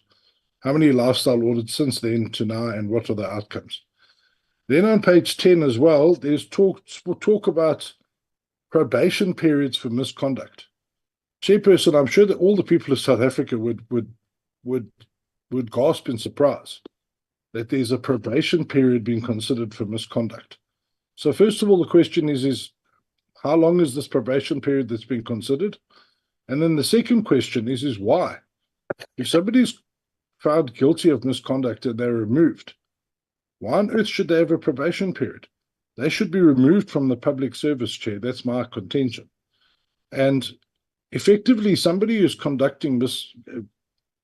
found guilty of serious misconduct is effectively trying to sabotage the economy of South Africa, or try and sabotage the state machine, and should be removed completely. We have some of our BRICS partners actually even put them in jail for lengthy periods of time, or even worse. So I'm not advocating this, but there are very, very serious consequences in places like, for instance, China, for misconduct relating to public officials. Then on terms of page 11, sorry, your page 11 of the first presentation, it refers to developing disciplinary recording systems. Now, Chairperson, this is a drum I've been beating for a long time. In terms of the 2016 Act, that very long-worded disciplinary technical unit was created. And here now, 8 years later, we're still talking about disciplinary systems. Why on earth is it taking so long for this department, this entity, this unit, to get itself up and running and going? And then also in relation to that, how many matters have been dealt with by this disciplinary unit? I think it's called the Professional Ethics Administration and Technical Disciplinary Unit. It's a very, very long name, Chairperson. How many matters have been dealt with by this disciplinary unit, and what are the outcomes? And once again, I understand that's a detailed question and requires a detailed answer. So if there is no response today, can we please get a report on the work of that unit? Then on page 14, there's a reference to ethics training. Now, Chairperson, I'm currently busy with my master's in ethics. And I tell you, when I started this field of study, I must concede that I had a very, very limited knowledge of ethics. Everybody here probably thinks they know what ethics is. But until you get involved in an academic study of ethics, you realize that you actually know very little. And so my question is what sort of ethics training is being done with senior members? I'm talking about detailed ethics training, understanding things like meta-ethics, where ethics comes from in terms of when it was first developed by the Greeks 2,000 years ago, all the way through to having a full understanding of ethics, and then being able to handle things like the difference between an ethical problem and an ethical dilemma, because that is one of the primary areas where state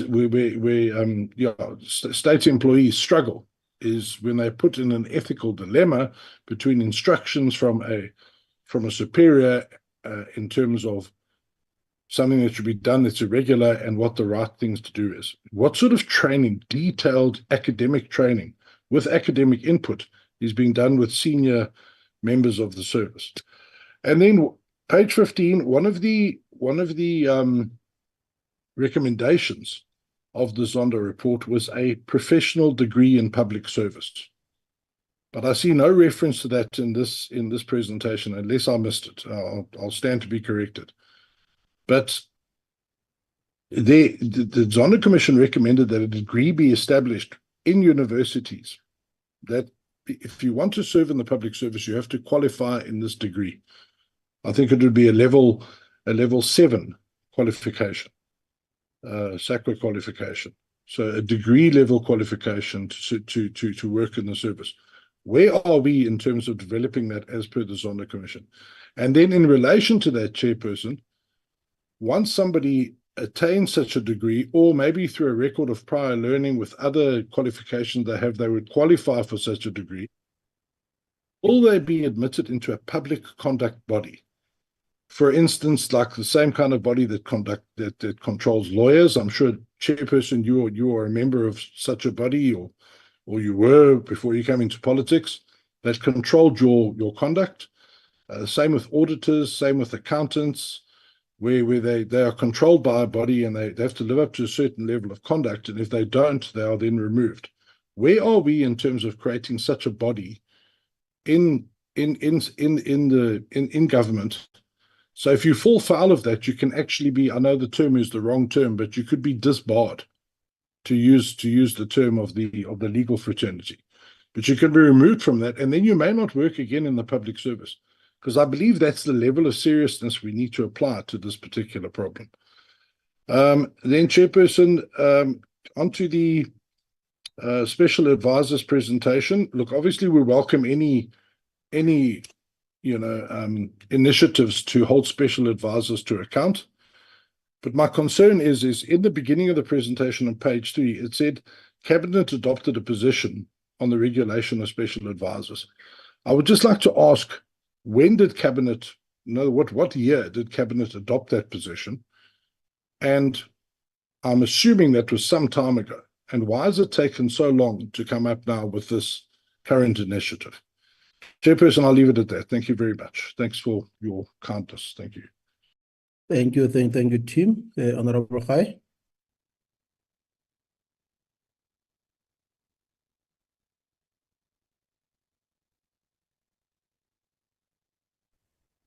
Is it my turn, Chair?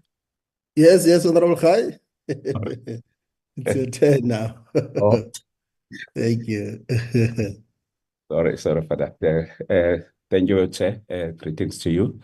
Thanks to the Minister, Deputy Minister, honorable members, DG and the team, and the staff of Parliament.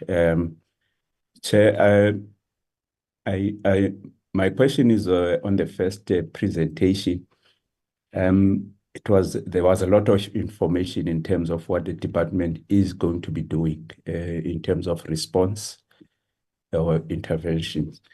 I just want to find out, because Parliament identified the reason why we're having this presentation is that Parliament identified departments and entities that have to respond on the Zondo Commission recommendations. One of them was DTIC, which we met towards the end of last year. But they were just specific on terms of the areas of interventions, including the issues that Honorable Protestant is talking to, the delinquency of the directors, and also the legislation that is in place to respond to that, which is the Companies Amendment Bill, as well as a second Companies Amendment Bill. Though in terms of application, I think I will differ with him with regard to the department. Well, my understanding is that has to do with the companies, the private companies and listed companies, as well as state-owned companies. Not departments, in my understanding. Actually, it's a bill that we are currently dealing with. Yesterday, we had the stakeholders in terms of the public involvement or public hearings. The minister will be responding next week to those submissions by the public. My concern is that there's a lot in terms of the information of what is going to be done. I thought that there were going to be just few issues in terms of responding so that you are able to monitor those. But I just want to know how then are you going to, because some of them, seems like they are normal plans of the department, which we normally monitor as part of the annual performance plans or strategic plans. But if not, how are they going to be integrated then into the plans of the department so that they are able to be monitored on regular basis. So yeah, so that was the issue I just wanted to check with regard to this, because there's a lot in terms of the information. On the conduct of special advisors, we also welcome the presentation on that, Chair, though we didn't know what actually were the problems, so like the problem statement, and therefore this is what this is what the intervention is in terms of the conduct. So we were not sure whether or are we being proactive, or there are challenges with regard to how the special advisors are conducting themselves. Perhaps the question that one could ask, which is not in the presentation, is how many special advisors do ministers and maybe presidency are entitled to,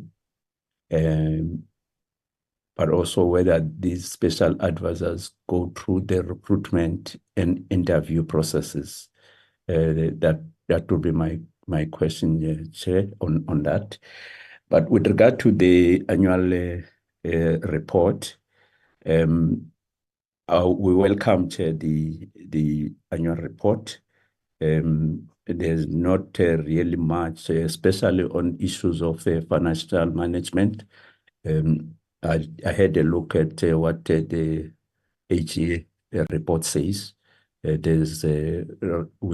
appreciate the fact that with regard to financial management, the issues of irregular, wasteful expenditure, those things are not there. So we're happy with that. But also with regard to the performance information, the areas that are indicated, though the AG is more elaborate and more detailed in terms of why the department could not, those issues that are raised as areas of emphasis. Also the fact that the AG indicates that the department has regressed, but also the AG is indicating that the department is also behind in terms of achieving its medium-term strategic framework targets. Otherwise, I'm happy that in the report it is indicated that on regular basis, the EXCO and MENCO will be meeting regularly to monitor those issues that were raised by the AG, in the issue of the recruitment, because the AG also raised the issue of recruitment, especially at the level of the senior management. Just one question with regard to the issue, the 30% of youth that was not achieved. Now the department is coming around and raise the issue of the fact that it's not a part of the affirmative action, but they put it as a target initially. But now when they can't achieve it, they raise it that it is not one of the affirmative action targets anyway. Yeah, so basically, Chair, as I'm indicating, I'm just happy that there are structures in place to monitor the implementation with the hope that also the confirmation by the CFO that already with 1 month to go to the end of the financial year, the issues such as irregular expenditure, fruitless and wasteful expenditure are not going to be there in the 2023-2024 financial statements. Thank you so much, sir. Thank you. Thank you, Honorable Khai, for those questions as posed by yourselves to the Minister and the team. Let me then also raise some few questions.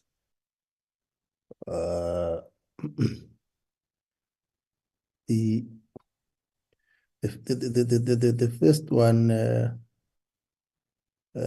relates to the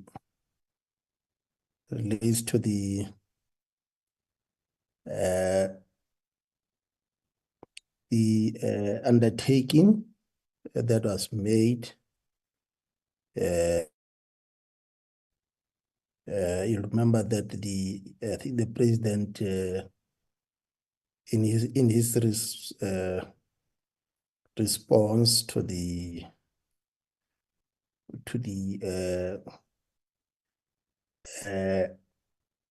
abuse of public sector appointment and dismissal process. There was an undertaking. The response that the president gave was that the professionalization framework was adopted by Cabinet on 19 October 2022, and that a specific proposal to stabilize the interface between political office and administrative office will ensure that the merit-based recruitment and selection and more effective consequence management is done. And the undertaking was made that all public sector legislation governing professionalization will be reviewed and when necessary amended to align with the framework. I guess the in terms of the presentation, I think the code of conduct, the public, the two bills that were passed by the committee. It will be important just to get a sense in terms of the safeguards that are in place, or that will be put in place to guard against the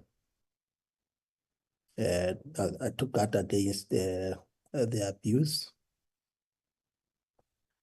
The second question relates to the referral around I think the remuneration of public office bearers to review the Ministerial Handbook, and also that process is underway. The only question that one would want to pose, because you'll remember that on 9 November 2022, this was the request that was made by the president to the Independent Commission for the Remuneration of Public Office Bearers. So I think the question will be as to whether has there been any between the department or any feedback from the presidency in relation to the progress made around the review of the handbook, and when will that be finalized? Then the the third question will be in relation to the Central District Register, because the November 2023 progress report indicate that there are over 20,000 records on the Central Discipline Register, which was a first round effort led by the National Treasury and the TPSA, where they received positive response from over 50 public entities. So the question that one would want to ask is, even if it can come in writing, which departments have to date contributed records to the register? In which departments will the use of the records during the recruitment selection processes be piloted? And what is the current number of records on the register? And whether the local government SSC has also been incorporated in this register. Now, the one relating to the code of conduct for the special advisor, there is a referral to prohibition for the special advisors not to act in the interest of political party or to promote the interest of a political party. I believe this one, both the minister and the deputy minister will have to probably, because the assumption is that in relation to the prohibition to use the position or to use the office to further your own business interests, it makes sense, because definitely we do not want the office of executing authority to be dragged through the mud. But on the interest and furtherance of a political party is something that I find it quite confusing, because the assumption is that the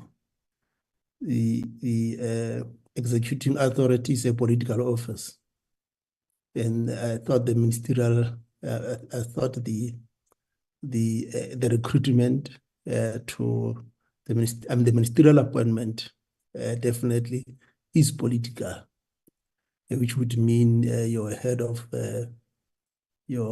ministry or your chief of staff, your parliamentary liaison officers, your administrative officer. I think the question is why the distinction between the special advisor and the rest, or does that also apply to the rest? Which I believe it will be important just for the team to respond to that.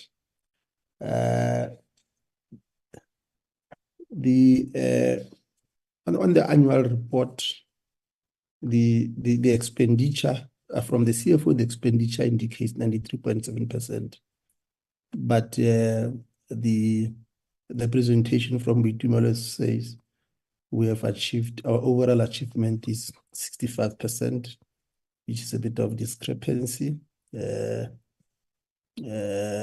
Maybe just clarity around that, but also let's appreciate the memorandum of understanding between the department and also the Aegis office, which I believe the direct result thereof relates to the fact that for the year under review, there's no irregular expenditure, there's no unauthorized expenditure, and this must be commended. But of course, the finding on performance, what measures are in place to ensure that the findings on performance is addressed. Let me then give over to the DG to respond, and then thereafter, then you can hand over to the minister or the deputy minister. DG. Thank you, Chairperson. We have a team from DPSA that's here. So as I go through the questions, I'm also going to, with your permission, ask for permission from them to answer. I think that there's a number of questions from Honorable Member Tim that Dr. Solomon, who is our head of the Technical Advisory Unit, as well as Renisha, our head of legal unit, will have to come in and give some detailed responses to those questions. But the first one on the conduct of directors of companies, this work is not work that is covered by the Public Service Act, and therefore as DPSA, we are limited in terms of engaging with it. I think that it's work that goes to DTIC or DPE when you look at state-owned companies. In terms of the merits of employment versus cadre deployment, I think what we would want to underscore as DPSA is that The issue around recruitment in the public service, the meritorious approach, it has always been embedded in recruitment in the public service through the Public Service Act, which is guided by the Constitution, through the regulations that we have developed to support implementation, as well as the directives that get issued on an ongoing basis by the MPSA. So from a public sector point of view, recruitment is guided. There's prescripts that guide recruitment, and departments or HODs that do not follow those prescripts should face consequences once picked up. The Public Service Commission does a great job in terms of processing complaints about appointments and etc., and ensuring that those who are involved in such cases, there is consequences in respect to those. So I would want to leave it there, because the other stuff, I think it's just political stuff that is not for us as bureaucrats in the public service, but perhaps for politicians, Chair. The other issues around transfer of employees, cooling off period, lifestyle audits, probation period for misconduct, how long and why, disciplinary systems in place, ethics training. I do want to suggest that the team, I'll hand over to them to answer as indicated earlier on. I do, however, want to suggest that should the committee require detailed information on training that is happening in the public service, there is the National School of Government, which is also a department led by a DG that reports to the minister. Perhaps the committee could have much more direct engagements with them to get much more detailed information. Ours is to set norms and standards, and they develop the training program and train on the basis of that. So they might be the best people to take you through the training program that they develop and how they develop those programs. The issue around the Zondo Commission recommendations, the process of implementation of the Zondo Commission recommendations, there's a project in the presidency, and we participate in that project team, and we respond. I mean, there's specific areas that relate to DPSA that we respond to, and one of those areas is in the contract of the minister and the president around the single discipline management system, which should be an online system where we deposit all cases or information around disciplinary processes in the public service, exactly to manage the issue of people running from the department to local government because they are facing discipline in a government department. They run to local government because there's disintegration of systems. There is work in place to develop the system. This is an issue that is a performance contract of the minister with the president as well. So it's monitored on an ongoing basis. There is work that is happening to develop the system under the leadership of the presidency with the involvement of local government and treasury, because we're already building on the existing PESAL system in terms of creating the integrated discipline monitoring system, the single discipline management system. So certainly that work, I'm subject to correction, but I think from the 1st of April, we should be able to deploy that tool to coordinate this work. The advisors and cabinet, I think the issue of advisors, Dumisani should be able to answer to it in detail. Honorable Ravi, Honorable Khai, yes, I agree. There's been lots of information, and it is in the nature of our work as DPSA that we're expected to do all this work in terms of our mandate. And we in terms of how we monitor, because the question was how we monitor. Yes, we are looking at we have a system in place in terms of planning, annual performance plan, which is your higher strategic deliverables, then annual operational plans and unit plans. So this work that we are sharing with you is spread along those three mainly implementation support or planning tools that we have in the department itself. I can assure you that everything that we have written in this presentation is something that is going to be done, is work that as we are finalizing our annual performance plan and annual operational plan for 2024-25 financial year, that work is already being integrated there to ensure that there is direct monitoring and we don't lose track on any of those areas. The Zondo Commission, I think I've answered that issue in terms of the roles and responsibilities of the department, conduct of advisors. The colleagues will answer that particular question. Performance information behind in the MTSF. Yes, Chair, we presented in the portfolio committee as well on this matter, and we indicated our catch-up plan and the areas where we were behind and the reasons around it. I will not go into detail around that, but we've had a catch-up plan that we're implementing, and we are doing an assessment now by end of March to see how far we would have gone in terms of those specific catch-up areas on the MTSF. But already I can say we have moved in a number of those areas, especially in the area of professionalization of the public service. This 30% youth target, Chair, I think the reason why we're explaining that it's not in the affirmative action determination, it's because it's for us from a policy making point of view. The 50% target for women, we're able to go internally in the department and do an affirmative action policy that ensures that we are able to continuously be able to achieve that 50%. So we've had to do an intervention, and we are guided by the determinations that are in place. But for youth, we are unable to issue such a policy. However, the biggest issue for us as DPSA, and I think it cuts across a number of departments, especially those that are not service delivery departments.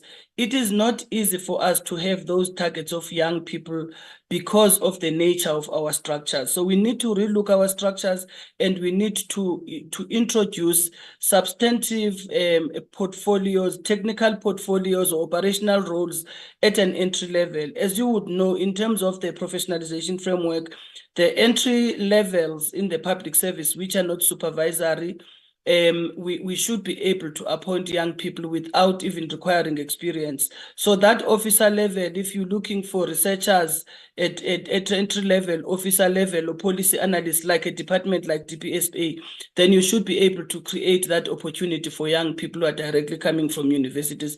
But for us to do that, we need to change our structures and to have that bias in those lower levels, because mostly our structures currently in government are very heavy at management level, other than that level of foot soldiers, especially the structures of departments that are policy and regulatory. It's different with service delivery departments because they have to have a lot of people on the ground. So we are definitely, that's an issue we're looking at. It's part of the proposals we're looking at to address the issue in a sustainable manner, not just to tweak here and there in order to be able to comply. The Ministerial Handbook issue, we have not, or moving to the questions by the Honorable Chair, I think the issue around the legislative interventions that we have done in terms of reviewing public service legislation and introducing safeguards, our head of legal will also talk to this issue. The Ministerial Handbook, the Presidency has not engaged substantively in terms of giving us a feedback on this particular matter. I know that they've engaged with us in terms of getting inputs from the department as part of enhancing the work of the Commission, but we are not aware by when the report will be issued, and we have not received that kind of information. It might actually be recommended that the committee looks at maybe inviting the presidency to just come and present on the matter, because it is now their deliverable. It's not in the hands of DPSA. We are just supporting them as and when they advise us, or they invite us into that process. Yes, the local government is integrated in the single discipline management system. They are part of the team that's working towards this particular system. There are some technical issues that we are dealing with, but I will not bother the committee on those issues of integration of systems at a technical level. The issue around advisors and the prohibitions, I think we will take guidance on the matter. Fortunately, this is still a draft document that we're working on, but my understanding of this is that the issue around prohibition to pursue political party interests is in relation to the work that the advisor would be doing directly with the department. Because by virtue of being an advisor to the minister, the advisor has access to the department. And yes, you are a political advisor to the minister, but you have access to the department and the system of the department. So we don't want a situation where one day the advisor comes with posters of one political party and distributing the department, as an example. But from a point of view of giving political advice to the minister, the advisor has a responsibility to do that. And how they are recruited as well, they are recruited understanding that they are advisors to a politician. So there is a respect of that. But I think, Chair, what you are raising also requires us to go back into the document and really unpack it and give a little bit of clarity on those particular issues. The alignment of our expenditure and performance, I think the colleagues will also speak on that matter. But the last thing I just want to highlight is the measures that are set in place to address the findings. So, Chair, what we did when we received the findings, I think for me, the biggest finding from the AG that was of concern was around our capability for monitoring and evaluation of our work. Because we do all these things, we issue all these things to departments, but how are we monitoring, how are we evaluating? So we've had to go back into our annual performance plan and relook our targets and introduce monitoring targets and build a system around monitoring and evaluation. And you would see when we bring the 24-25 APP that there's lots of targets that are looking at monitoring and evaluation. And there is a system behind that we are building to ensure that we are able to monitor effectively. The second issue is that on a monthly basis, we are tracking progress of our performance. In terms of the annual performance plan, in terms of our annual operational plans. So in a month, for instance, now we have 2 EXCO meetings. We have a governance EXCO as well as an operational EXCO that exactly look at tracking our performance and look at areas that require interventions in terms of that, and where program heads come to present on their programs. I find that this is quite useful to also keep on track in relation to the work of the organization. We have introduced a third layer of convening heads of corporate services in departments, because lots of the work that we do from an implementation perspective in departments, it belongs in corporate services. So we engage on an ongoing basis. Monthly, we have meetings with virtual meetings with heads of corporate services, where we give them updates on the work that we're doing and some of the directives that are going to be coming through. And they also give us feedback on areas that they think require attention.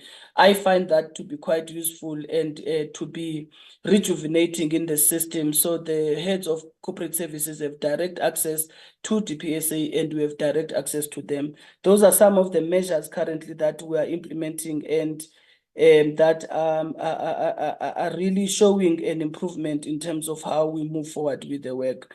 Chair, having stated those responses from my side, I'm done now, but I'd like for permission to just give Dr. Solomon as well as Renisha and Dumisani to make inputs. I think those are the three. And Nico and Nico and Butumelo, if they have any comments that they need to make briefly, and then we will hand over to the chair. Thank you, Chair. Dr. Solomon, are you? I'm here, DG. If it's okay with the chairperson, I can address the committee.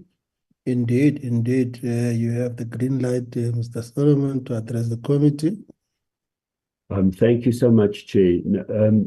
Chair, I think I want to respond mostly to the questions directed by the Honourable Mr. Brauteset, and it is quite lengthy responses, so I'm not going to go into too much detail. Like the DG indicated, we will provide written input, but I think it would be good if I can just give you some of the highlights so that we do address the concerns and issues raised by the Honourable Member. So if I can direct my attention to the first issue, and that is the issue of the delinquent public servants, or if there's any work that we've done to deal with the delinquent public servants. Now, like the DG indicated, the work around the Companies Act is not really the responsibility of the DPSA in the sense that we want to regulate around that. But what we have done is we have looked at the issues that may be identified as being delinquent, and that is one of the issues that the Honourable Mr. also identified, that being public servants involved in conducting business with the state. Now, here I can indicate that we have in 2016 brought in a regulation 13C that clearly prohibits public servants from conducting business with the state. And then that was followed up by the introduction of Section 8 of the Public Administration Management Act. And that was from 2020, when we then actually criminalized public servants conducting business with the state. So since 2017, we were close with the National Treasury, where we monitor then the central supplier database. In the beginning, when a person wanted to register on the central supplier database, meaning he has an interest to have tenders with government, that was not monitored. But in 2017, we started to monitor running the information through the parcel system to identify the public servants who are registering on that system, and then engaging the departments to make sure that the departments are aware of them being registered, and then to take steps to request the employees to remove themselves from the system, or in cases where they are then already engaging in business, to then take action against them. But from the time that Section 8 came into effect, we actually are assisting departments to take criminal action against those employees, because it is now a criminal offense. And up to date, and this is also applicable to special advisors. So up to date, we have worked with in a task team with the NPA and also the SAPS, where we have addressed those departments who we have identified public servants involved in this work. And to date, already 8 public servants were found guilty. And because they were in the SAPS, they were also dismissed from government. So that is more or less quickly on the red flagging, on the issue of the delinquent public servants. The second issue that I want to attend to is that of the issue of the red flagging of those individuals who now have misconduct, and then they move from one layer to another, or one level to another. Now, I know that the DG already introduced this and addressed a lot of that. What I can indicate is that this is already finalized in the sense that there is now a central register for the public service, meaning for the provinces and for the national departments.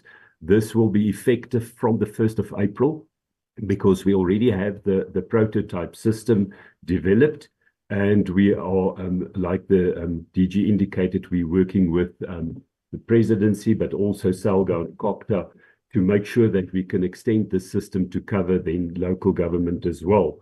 Now, the aim of the register is to make sure that we link the databases so that when we do record that a person was guilty of a misconduct on a national level, that is recorded on a central register, so that when the person goes to the municipal level, then the person is flagged, and then there will be knowledge about the misconduct of the person. So the system is working for the public service, as I've indicated. We want to extend it now to go to the municipal level. And then going forward this financial year, we are working on then the regulations to make sure that we guide and standardize the process. So before a person would be then typically be appointed, that the HR will then consider the register, look at the misconduct, and then take that into consideration when appointing a person. So the third issue is that of the lifestyle audits that there was a question around. Now, the lifestyle audits, if I can take this financial year already, now, meaning the one that is from 22 to 23, on 30 April 2023, we received 9,536 financial disclosures of 9,899 SMS members alone. Now, the first process in the lifestyle audit process will be to do a review on this, to find out when the information is included in the financial disclosures system, that information is verified to be true. It's then run across databases looking at the CIPC system, INATIS system, and those to find out if those employees do have issues that is of concern. We call that red flags, mainly looking at things that is a conflict of interest, or also when there is unexplained wealth. So this is 96% of the public servants, SMS members, who complied. 636 did not disclose their financial interests, and they are being followed up and monitored to assess the reason for that not taking place. Now, of the 9,536 that submitted, we found that by the end of October last year, only 4 national departments and 9 provincial departments did not do lifestyle audits at all. All the other departments, the 48 national departments and the 112 provincial departments did then conduct lifestyle audits. Now, in terms of the continuation of the process, after you've done your lifestyle review process, the next step is to do your investigation on those areas where you found that there were red flags that were raised. And for that financial year, we saw then that 200 SMS members were referred for investigation where they found that there is anomalies in terms of the lifestyle review process that were identified. Now, this is up from 38 SMS officials the previous financial year that were referred for investigations. And it's not only because there were more departments that this year conducting lifestyle audits, but also because there were intensive training for departments on how to conduct the lifestyle investigations, so that we can increase the scrutiny of the lifestyle audit process. Then, if I can move to the next issue that was raised, that was the issue of discipline management, and what actions we've taken and what we have dealt with. So in this regard, we realized that there's a huge number of suspensions, backlogs in the national and provincial departments. So October last year, we started with a process where we identified those national and provincial departments who had the highest number of case backlogs and suspensions, and also those with the highest costs. And we then started with a backlog project where we involved then 27 national and provincial departments, 7 national departments with the highest number of cases, and 20 provincial departments with the highest cases. So over a stretch of October to the end of December, they were actually handheld, where the cases were then interrogated, and then as a result of that, we found that 422 case backlogs were addressed, of which 52% for the national departments were then finalized, and 40% of those cases brought forward, of that 422 now, were then addressed in the provinces.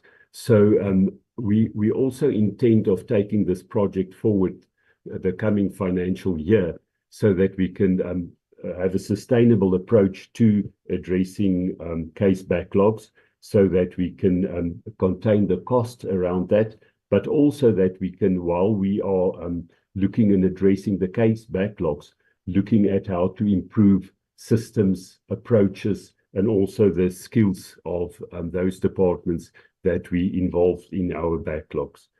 So I think, DG, that was most of the questions that were directed by the Honourable Mr. Brauteset, and that is my quick response to that. But as you've indicated, we will also send a written response in this regard. Thank you, Mr. Solomon. Who's the next one, DG? Renisha is the next one, Ms. Renisha Naidu, our head of legal. Thank you, Chair. Thank you. Good morning, Chair. Good morning, honorable members. Good morning, Minister DM, DG, and colleagues. There's just 2 questions, DG, that I will deal with in terms of what is contained in the legislation that is going to be brought to the select committee in due course. As the minister indicated, there's the 2 bills that we are dealing with, and they deal substantively with some of these issues that have been raised. But the 2 issues that I want to address is the one about dealing with the cooling off period. What we've done in the Public Administration Management Amendment is that we have introduced a provision that basically seeks to deal with the concept of javelin throwing. So where employees participate in tender processes and in procurement processes, and then you find after their participation, they terminate their employment with the public service or the public administration, and then they join those companies who have been successful in that process. And what we have done is we have put in place a period of prohibition on employment, where we place a legal obligation on both the service provider and the employee for not being employed in that particular service provider's business for a period of 12 months. So that's a fundamental move towards ensuring that our procurement processes are not biased in any way, and that no public servant benefits after they leave the public service from those particular tenders. The second one that I want to deal with, that is as part of the legislation that's being amended, is the safeguards that are being put in place for the management of powers that emanate from the Public Service Act. What we've done in the Public Service Act is that we have delineated powers between the HOD and the executive authority, to the extent that HODs will now be vested with administrative powers, and members of the executive and EAs will be vested with oversight responsibilities and responsibilities on strategic powers. And as we do that, what we have done in order to manage what we call the political administrative interface, we've clearly articulated what the roles and responsibilities of HODs are, as well as roles and responsibilities for EAs in the administration themselves. And we've put in place safeguards that ensure that there's enough checks and balances to ensure that what the agendas are from a policy perspective are then driven by the administration themselves, and to ensure that the administration remains accountable.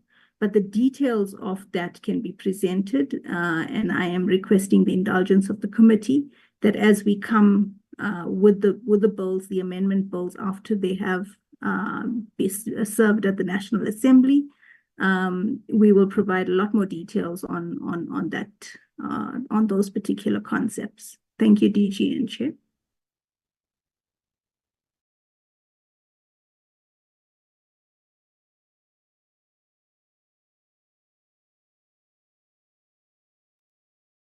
If while we're waiting for Dumisani, if I may. Thank you. Thank you, Chair. It will be Dumisani, then Nico, then we will be done. Thank you, Oh, DG. Okay. Thank you, Chair, and all protocol observed again. So, if I'm allowed, I'll just address the issues pertaining to the Code of Conduct of Special Advisors. So the first one, it came from Honorable Tim in terms of when did the Cabinet make this decision and why did it take us so long to review it? So Cabinet made a decision on the appointment of special advisors on the 15th of September, 1999. So the reason why it took us so long to get to this point is that we started to pick up particular trends in the submissions by executive authorities to the MPSA, as and when they wanted to appoint special advisors. And these are purely or largely administrative issues that we had picked up. So at this point in time, we thought it's advisable to act on them. So they also become what, if I'm not mistaken, Honorable Khai asked as to what is the problem statement. So let me just give one or two. One of these is that the appointment of advisors in most cases, or in all cases, you find that in most cases, ministers or even premiers, they would appoint special advisors, but the actual remuneration, it has to be approved by the MPSA. So in most cases, you find that there is this appointment which it does not come simultaneously with the approval by the MPSA of a salary level. So that becomes a challenge because from time to time, we then have to deal with the issue of at what point is the actual appointment. So we had to normalize that process. And then there were issues of that we think are an issue that we need to look into, the issue of relevancy of experience in terms of the appointment that is being made. And sometimes we get requests as DPSA that do not necessarily provide sufficient information to make that appointment. And then it's always important that we pick up this issue that sometimes there's a thin line, not always the case, there's a thin line between advising the minister and the, let's say, for lack of a better term, instructing an accounting officer. So this is why I'm saying most of these are administrative issues that as we process these requests, we come across. And then we, as DPSA, being a policy department, we thought it's important to undertake this review so that we strengthen how the appointment of special advisors is managed. And then there was a question, Chair, about the numbers. So the ministers can appoint 2 full-time advisors. The premiers can appoint 2 full-time advisors. So in terms of the premiers, if they want an additional person, they need to get approval from the Provincial Executive Council, but even that is not an unlimited number. In most cases, it could be the 3rd one, but even then, you still have to break it down to, so not all the 3 or the 4 could be full-time. You still have to break it down to make sure that the two could be full-time, then one could be part-time. So it's one of the issues that we're looking at to balance off. And then whilst the premiers and the ministers have 2 full-time special advisors, the presidency is unlimited. At the interviews, the direct answer is not. In most cases, the experience is that the special advisors are mainly people that in some strategic level or another have worked with the ministers that seek their appointment. I think I think the DG, I think you covered substantively that issue of being involved in political activities. Yeah, thank you, Chair. Thank you, Mr. Demisani. Maybe while we are still on the platform, let's check. Is there a correlation? Will there be a correlation between the grading of the special advisor and his qualifications?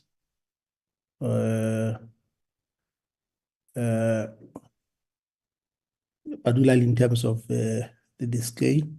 Let's say you appoint a special advisor who is a doctor. Well, the grading and job evaluation put him at a higher scale. And then the second point relates to the single public service representation. It only talks to 3 spheres: national, provincial, and local government sphere.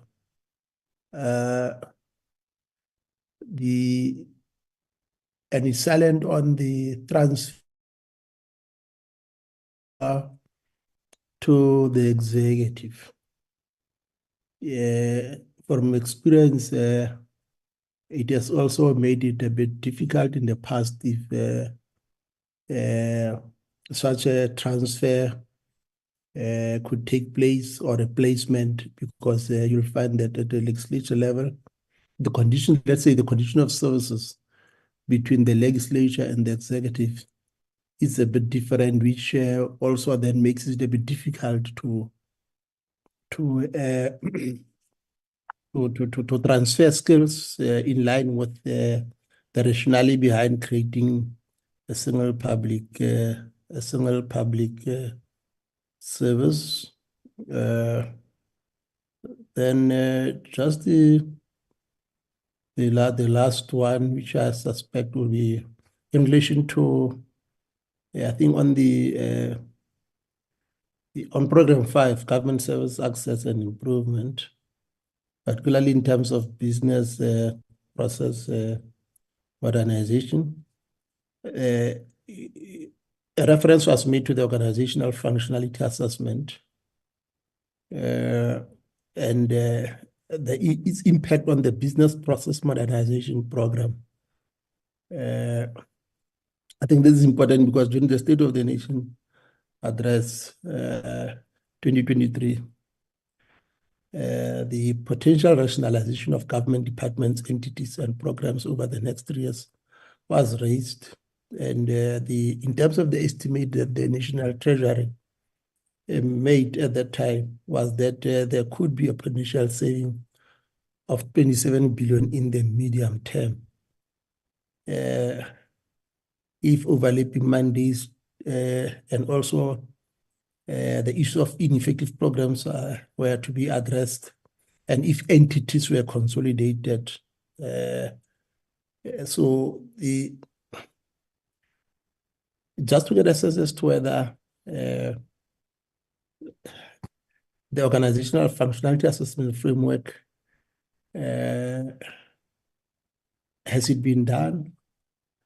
And has it been completed? I'm raising this point in the line of the fact that we are coming to the end of the 6th administration, and probably this could also give a sense in terms of the 7th administration.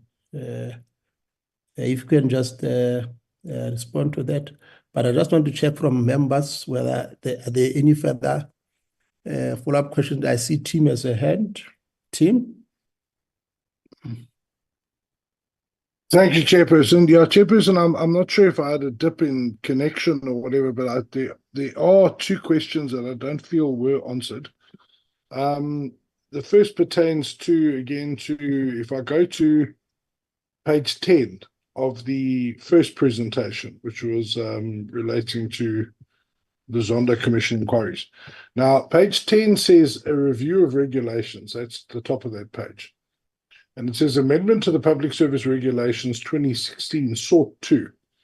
And the last point on that page says provide for periods of prohibition on the reemployment. Okay.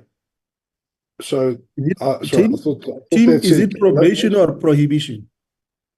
Well, prohibition. So, yes, because I think when you raised it, you raised it within the context of a probation. That was my understanding. Yes. No, correct. That's right, Chairperson. That's why I just want to rephrase the question, because I'd like to get an idea of periods of prohibition. That indicates, Chairperson, that there would be a period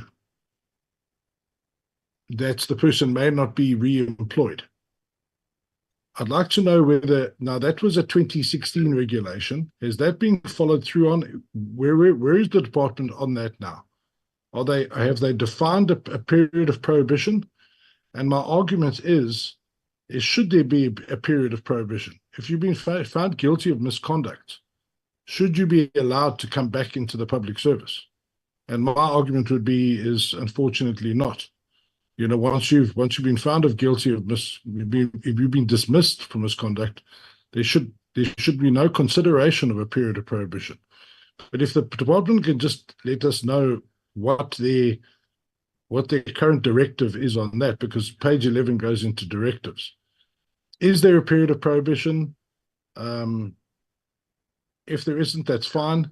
But if there is, what is it? And then just comment on whether there should be. I mean, surely if somebody's broken the trust, they should be given another opportunity to do so. I know that's a harsh sort of point of view, but unfortunately where we are in South Africa, I think we need to be harsh on this type of thing. And then the other issue that, if I go to page 11, the professionalization directive, I'm assuming that ties into the recommendation by Judge Zondo that there would be a professional public service degree established. And I know that the DM said, well, we must talk to the National School of Government, but surely somebody on this call today can just give us some sort of assurance that there's been some consideration of the academic curriculum for such a degree. And in short, is it ever going to happen? Are we actually establishing a level 7 qualification degree in public service and administration, or alternatively in governance?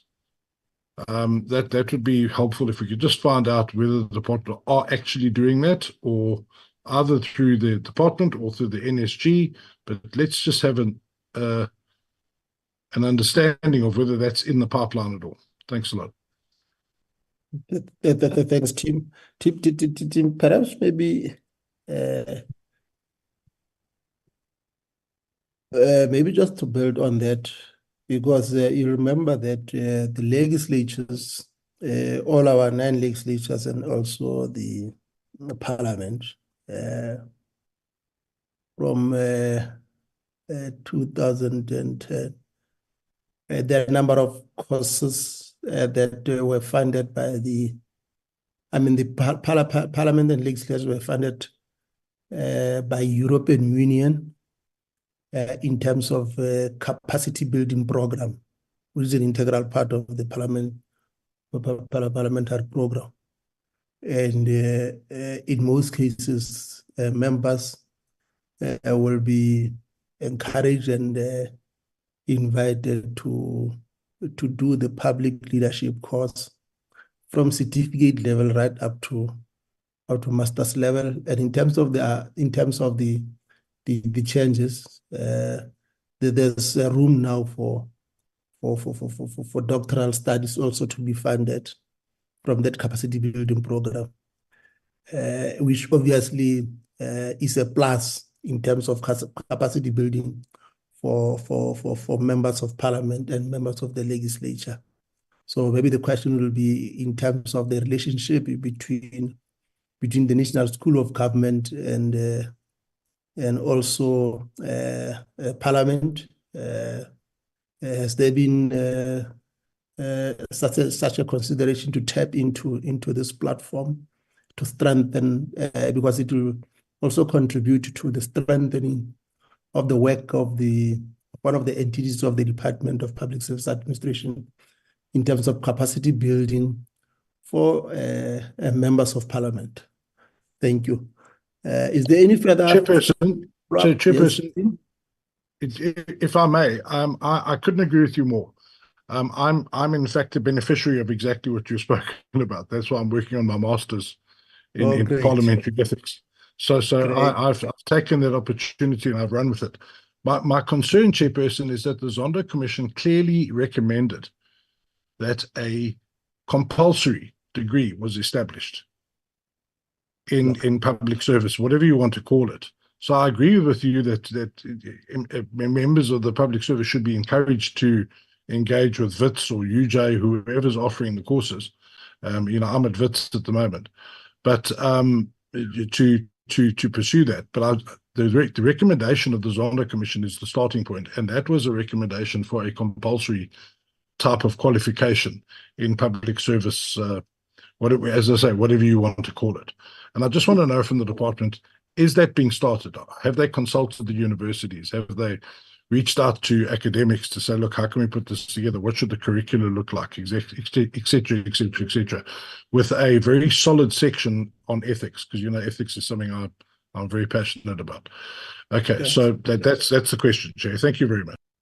Thanks, Tim. DG?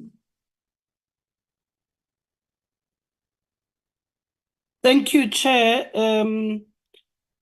DDG Nyiko will answer the questions related to the issue that we are just discussing now around the professionalization, the degrees, the capacity in relation to the public servants issues. There was a question that relates to productivity questions and functionality. I think it was from you, Chair. There is DDG Vukela as well in the meeting, and I'd like him to spend some minutes on that question.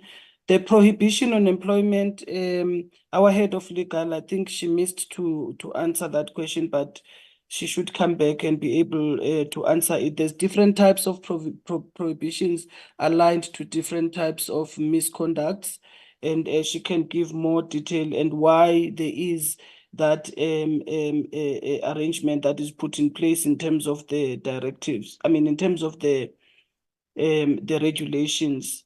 I think the last issue is, I think the last recommendation that, Chair, you are making around the capacity building program that you had gone through as parliamentarians and how we could tap into that as well as part of capacity building.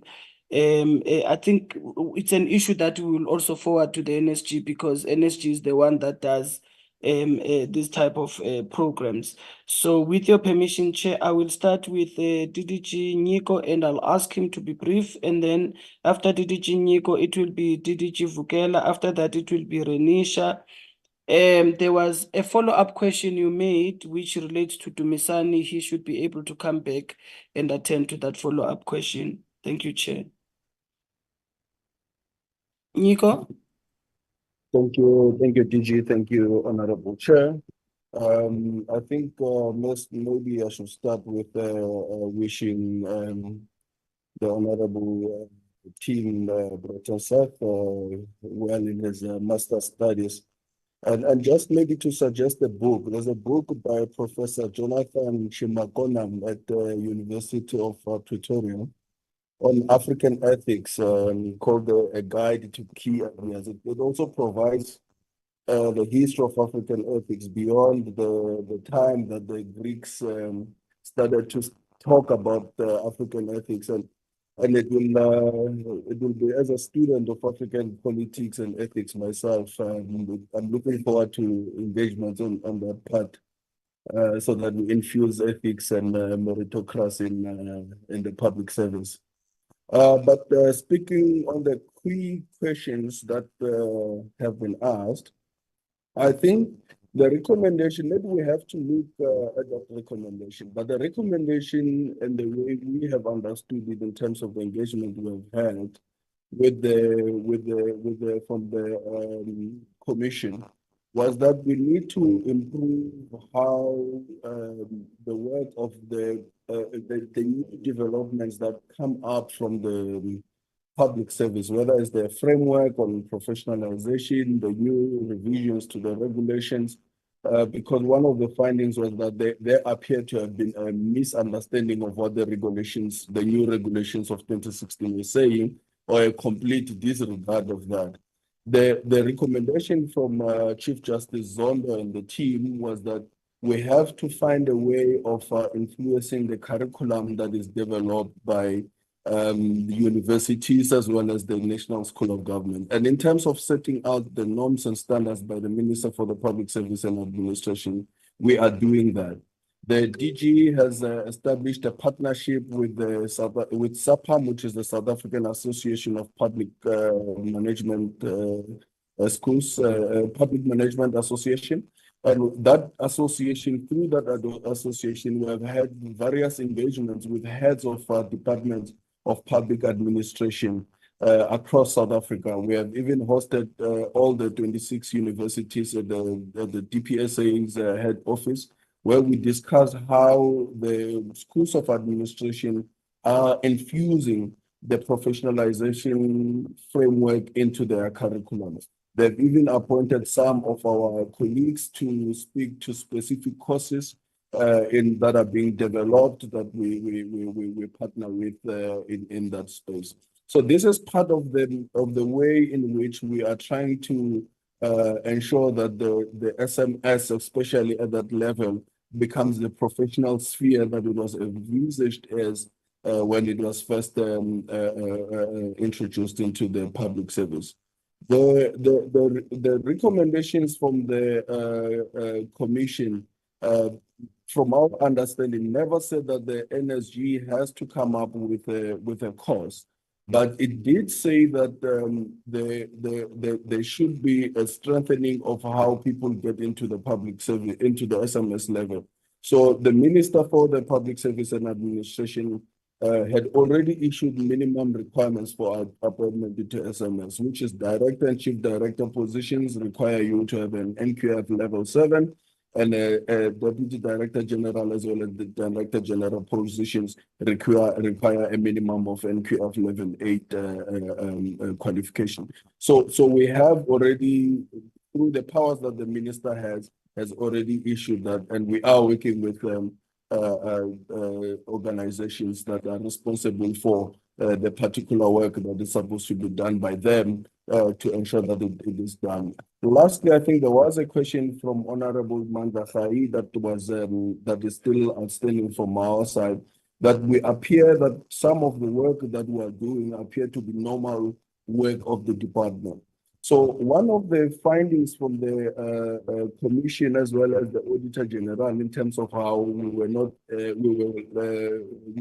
in terms of monitoring the things that we have issued and said departments was doing was because we had not integrated the work that we're doing into the functionaries of the department.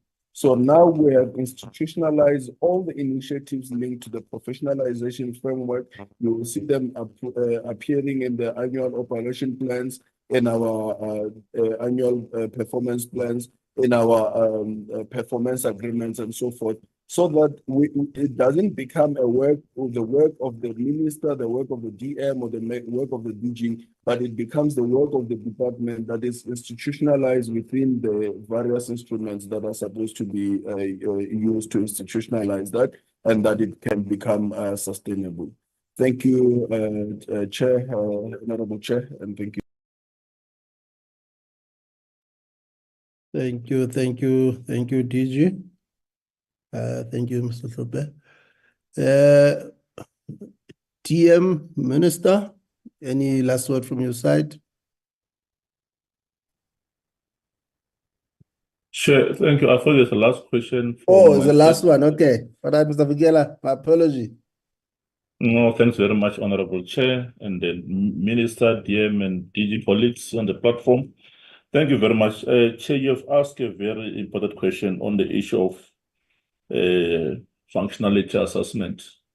And you're also in line with that question with the issue of the BPM, what we call business process modernization, which I fully agree with yourselves.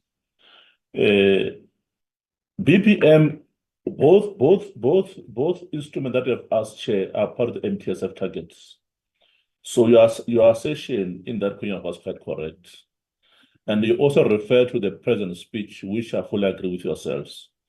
What we do on the BPM, we've done the model of assessing what is currently, processes in preparation for to be moving forward modernization. So we've done through the entire public service, which is national and provincial government. We do get some requests from local government. Last week, we're doing for Parliament, Chair, mapping their SOP for Parliament as part of the request. So it shows the appetite of public service to begin to move towards modernization. Now, coming to the issue of functionality assessment, Chair, we issued a directive a year ago. Currently, we're implementing the directive. Departments are on board right now. This is the second year of the targets, and we're preparing a report looking at what is the impact at the functionality. The main purpose, Chair, is to begin to remove bottlenecks and deal with the issue of productivity of public service. So yes, indeed, I think by the end of this administration, we'll have done a lot of work for these 2 years, because this target, it came before, and we issued directive. We have to model our public service work, looking at the implementation program for the purpose of intervention. The main purpose here, Chair, is to look at what we call self-delivery interventions. What can we do to improve self-delivery across the public service? So we have done that. If you want a full brief, we can come and present the full report. Thank you very much, Chair. Thank you, Mr. Vigela. DG, is there anyone? There was the question on prohibition. I realize you may want to close, but maybe we could ask Renisha to just quickly respond to that question on prohibitions, Chair. Thank you. Brilliant. Let's do that. Thank you, DG. Thank you, Chair. So in terms of the Public Service Act, there is currently a provision under Section 17 of that Act that says when an employee is dismissed for misconduct, the minister must prescribe regulations that will prescribe periods under which that particular employee can then re-enter the public service. So it doesn't create a total ban on re-employment. The Act itself provides that people may re-enter the public service, but after a particular period, which is then prescribed through regulations. In 2016, we had regulations in place that dealt with a period that extends between 1 year and 5 years, depending on the seriousness of the misconduct. And what we did now in 2023, we revised the public service regulations again to provide for more stricter and higher levels of control. So we extended the periods of prohibition, ranging again from serious misconduct to less serious misconduct, between 2 years and 10 years. So for financial misconduct, for example, if someone's dismissed for financial misconduct, they can't be re-employed into the public service for at least 10 years. What we have done through the 2023 process is that we have looked at what is also applicable in local government sphere, and we've aligned so that, you know, we try across the public administration to have the same sense of when people can re-enter and rejoin the public service. I think the practice of allowing people to come back after misconduct was a policy decision based on possible reforms, retribution, those kind of measures that allow people to take time out and to remedy their wrongdoing, if that's the right words. But that currently is the law currently as it stands. So the regulations support that particular thinking in terms of the law. Thank you, Chair. Thank you, Renisha. Did we respond to the one on transfer, the impact of single service administration between the three arms of government?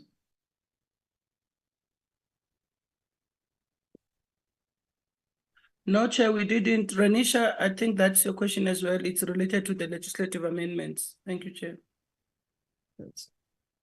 Thank you, Chair. I think what needs to be noted is that the Public Service Act and the Public Administration Management Act, the scope of those two particular pieces of legislation is limited to the public administration, which is your public service, which is national and provincial government and local government.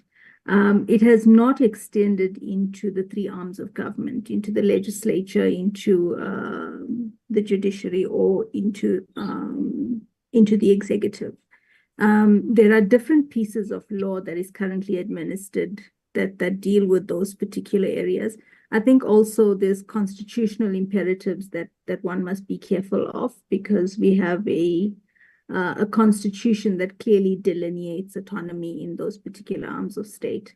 But what we have done and what work has been done is that, as the Ministerial Handbook also regulates some terms and conditions, there are other handbooks within the legislature and within the judiciary that deal with certain benefits, etc., and tools of trade that happens.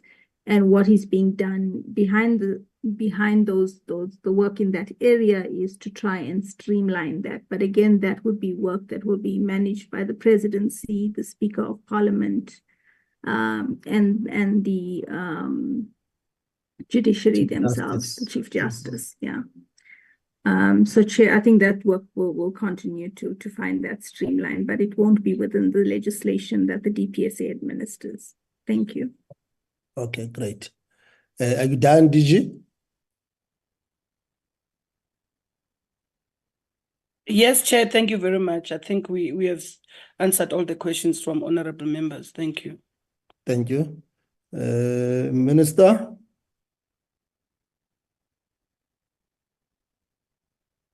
Thank you, Chair. I thought we were going to give DM first. Okay, I mean, you can delegate that to the DM minister, and then you come after the DM. Yeah. Thank you.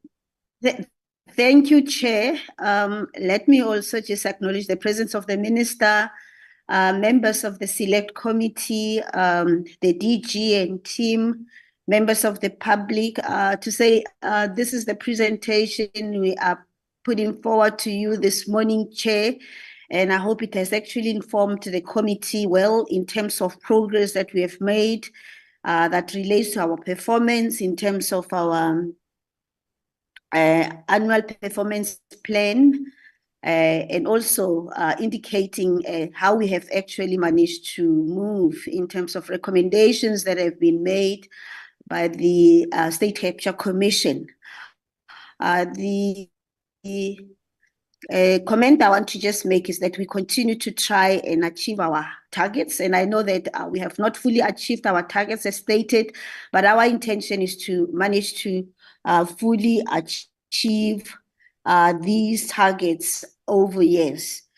because also it's important for us, as indicated already in the deliberation, for us to actually have proper discipline management systems, proper performance management systems, especially in the background of handing over or the devolution of powers to the administration, so that we are in the position to actually get convinced that once that is done, what will be just important will then be performance, and performance that would actually help to manage to address all the needs, basic needs of South Africans, including issues of growth, development, and investment in South Africa.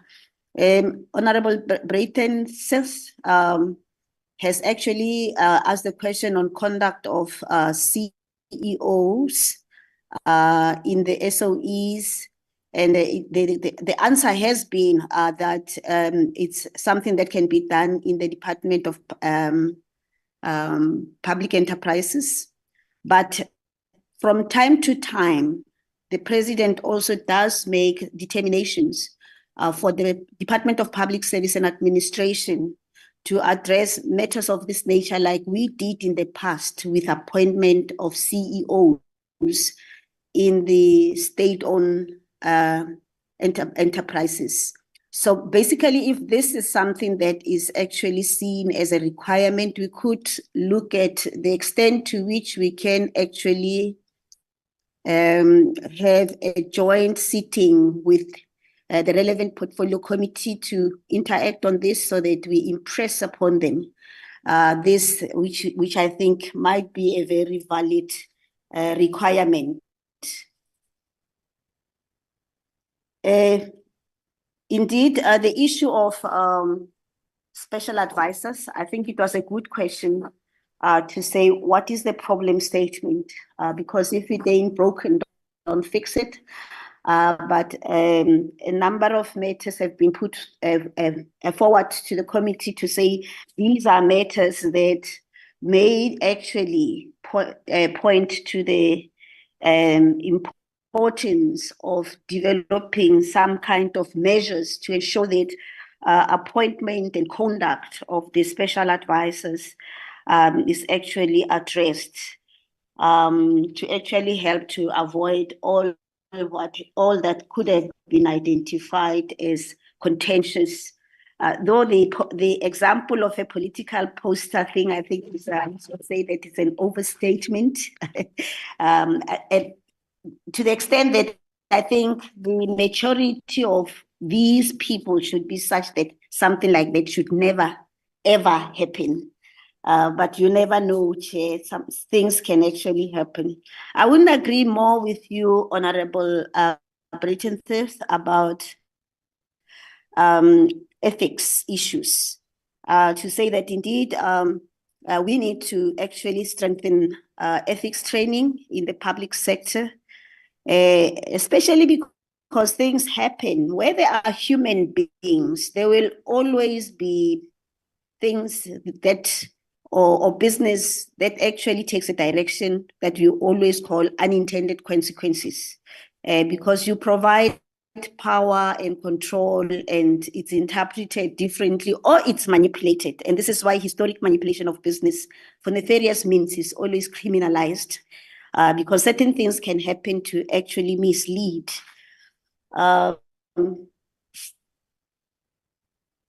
The issue of moving employees around, I think that one has been handled. And I think one thing that is important, if you look at generally what has actually been happening lately, is that government has actually adopted the posture of really vigorously fighting corruption.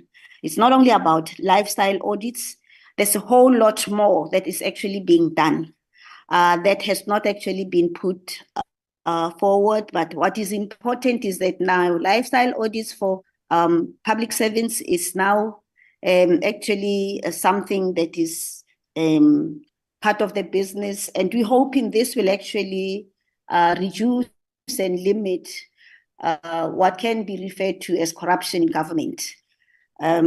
but a whole lot more is being done, and maybe Dr. Solomon, if we give him the time, he will be in the position to manage to articulate all of this. And of course, what is something that he always complains about is the position of the ethics officers across government, to say that in a manner in which they are appointed, it's not really satisfactory, because it makes them vulnerable.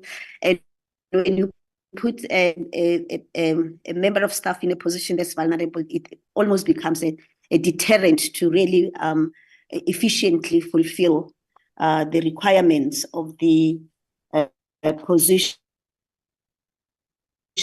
Honorable Breitenbach also touched on the issue of professionalization of public service, and then said, I don't want to make it political, but want to say, how do you enforce merit above deployment? And I think what we need to emphasize, besides what is happening politically, is that the Department of Public Service and Administration, which is the corporate arm of government, continues to strengthen good policy on recruitment, selection, and appointment of public servants, which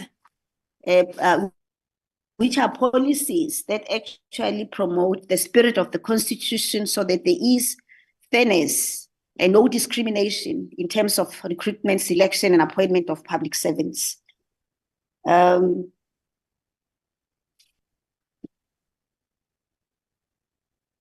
terms of the youth, I'm not going to talk to percentages as articulated, but want to say that we continue to look at removal of barriers to entry in public service, which is something that was actually identified as challenging in the past.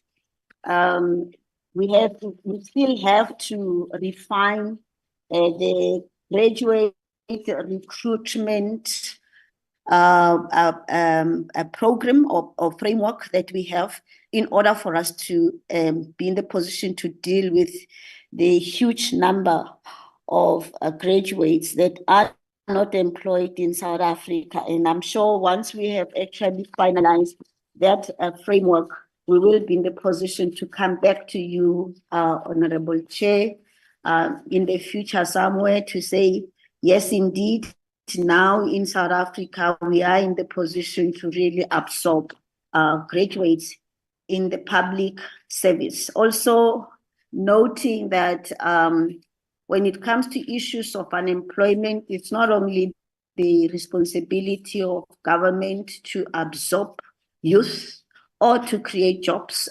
We need to continue to look at the side of business as a government, the role that business also plays in terms of creation of jobs, because we know as government, what we need to do is to actually, through policy certainty, to create good business environment in South Africa, to allow business to thrive. But when business is thriving, the only way of actually ensuring that South Africans benefit or they share the wealth is to create jobs for them.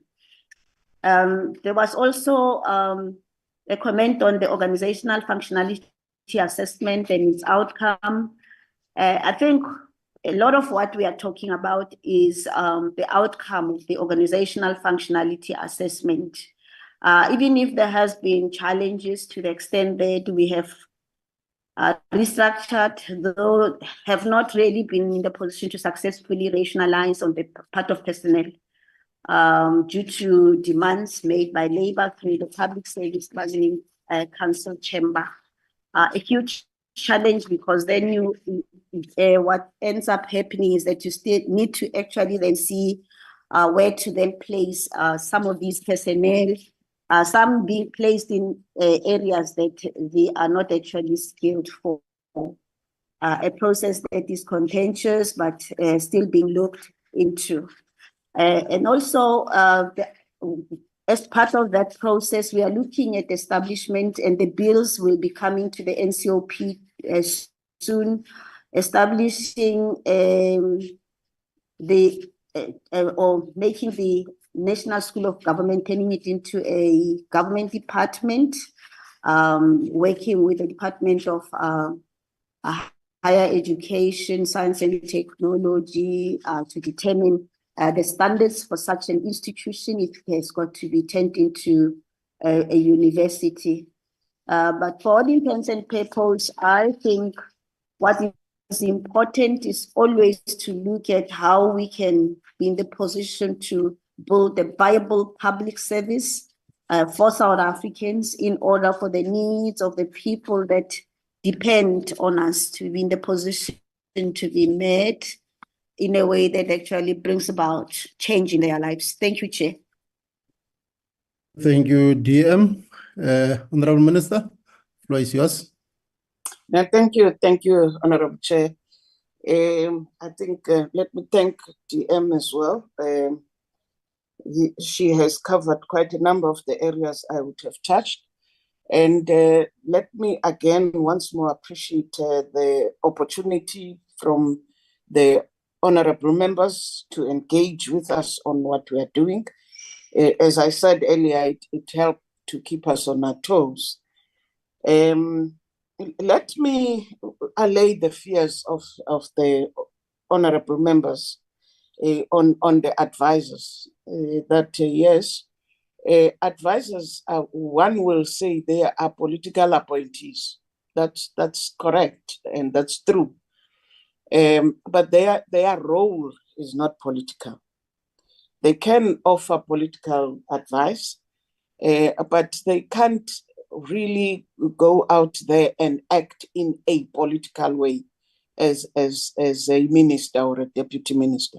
The only politicians that are in the department is the minister and the deputy minister.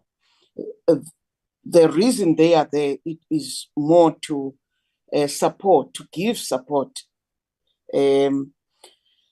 They are appointed on the basis of their qualifications, on the basis of their expertise in specific areas, and truly they are expected to be professional in their approach in conducting their business. That is why there would be such prohibitions as you can now hear the issue of the political.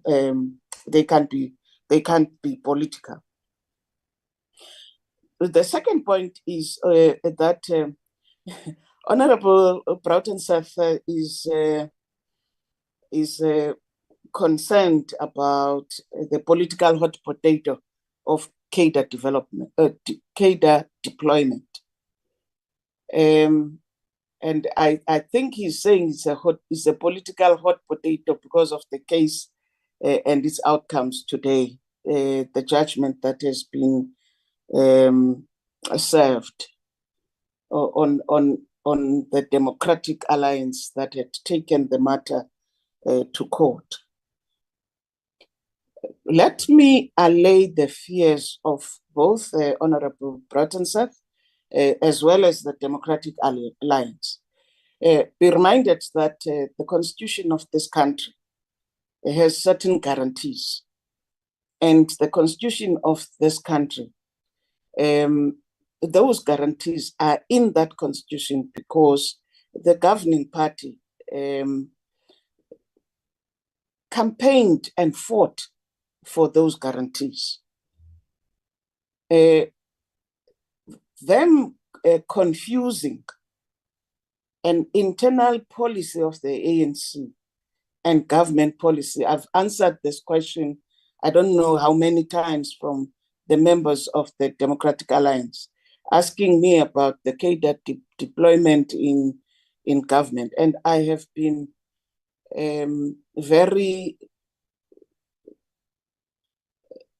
I've been sharing with them the information, very explicit, that there is no cadre deployment policy in government. We have a recruitment policy, and it has been tested because it is in terms of the law that has been passed by both houses of parliament. The implementation, which to me sends a message that the implementation of employment equity in the workplace is something that gives them a concern that we are replacing whites with blacks. No, transformation doesn't begin and end there. Yes, that is but one part of transformation, but the intention, which is very key in any legislation, the intention is to make South Africa a South Africa for all, not a South Africa for some and not others. And therefore, the implementation of that policy, in government, we have a fair process where individuals apply through a public advert, where individuals who would, they all go into one pipeline, which processes the applications. And therefore, this fear and this concern, to me, becomes a fear that is really not justified. Because we do employ white people where they meet the criteria and where they fit the purpose. So for this to be made a political football or hot potato, whatever you call it, it's so uncalled for. With a lifestyle audit is but just one aspect that seeks to address and detect the potential for an official to be corrupt. It's a proactive way of ensuring that we nip any act of corruption or possibility in the bud. They're not a beginning and an end on themselves with respect to how we address the issues of corruption. And I think that at some time, I just want to say, to make the request to you, Honorable Chair, that we must at some point invite the unit that is led by Dr. Solomon Wogenraad-Vermaak, so that they give a proper context and a total picture of what we are doing with respect to the drive on anti-corruption. And not limited to lifestyle audits, because there are other steps that seek to deal with the issues of anti-corruption. And Dr. Solomon Wogenraad-Vermaak is our rep on the international bodies that deal with this. There's a whole policy spectrum on protection of whistleblowers and promotion of whistleblowing. There are a whole host of steps, but I think if the committee can request a comprehensive input and report from ourselves with respect to the anti-corruption drive in the public service, that will benefit the committee quite well. On the professionalization, I think DM has covered it. On the 27th, which is next Tuesday, we will be in Parliament engaging and debating the two bills, the Public Service Amendment Bill and the Public Admin Management Bill. Both bills talk to some aspects of the professionalization work that we're talking to, and that some of the programs that the NSG will be embarking upon will be compulsory. Some will be accredited. But again, the If we need more information on the work that the National School of Government is doing with respect to capacity building across the public service, we must have that time, Chair, where we will focus on the work of the National School of Government. But I would want to assure the members of this select committee that yes, in the year under review, 2022-23 financial year, has been a year of transition for the department.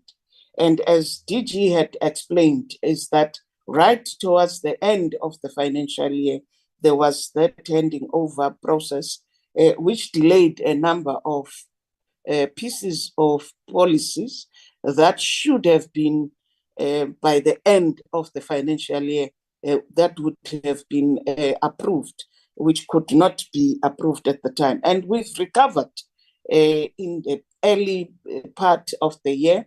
And now our performance, you will see, Chair, that it will be quite high. We are working together with the Auditor General from time to time, giving us the push to say you are falling behind here, which also does help with real-time kind of audit on performance, because we wouldn't want, as the lead department in the public service, to have an example or to be exemplary on wrong things. We must be this department that truly performs at best, so that others can follow suit. And therefore, a proper exemplary department is what is expected. We will not tire from building this capable, ethical, and developmental state. We will put our weight up to the last breath if need be. Let me thank once more the opportunity, Chair, and the honorable members. Thank you very much. Thank you, Honorable Minister, and the Deputy Minister for the closing remarks and responses, building on what your team has put forward. Let me, on behalf of the Select Committee on Public Service Administration, Transport and Public Works, Monitoring and Evaluation, take this opportunity to indeed convey a word of gratitude to yourself, Minister, and the Deputy Minister, and the team that you led for the presentation on the key areas around the department annual report. But more than that, also steps and progress made in relation to the implementation of the state capture report, building on what the executive and also the parliament has said as their areas of focus. But more than that, the progress made in relation to the two bills, and therefore we are looking forward to next week passing the two bills. And with that, Minister, all the best for this afternoon, as Parliament will be receiving the budget speech from the Minister.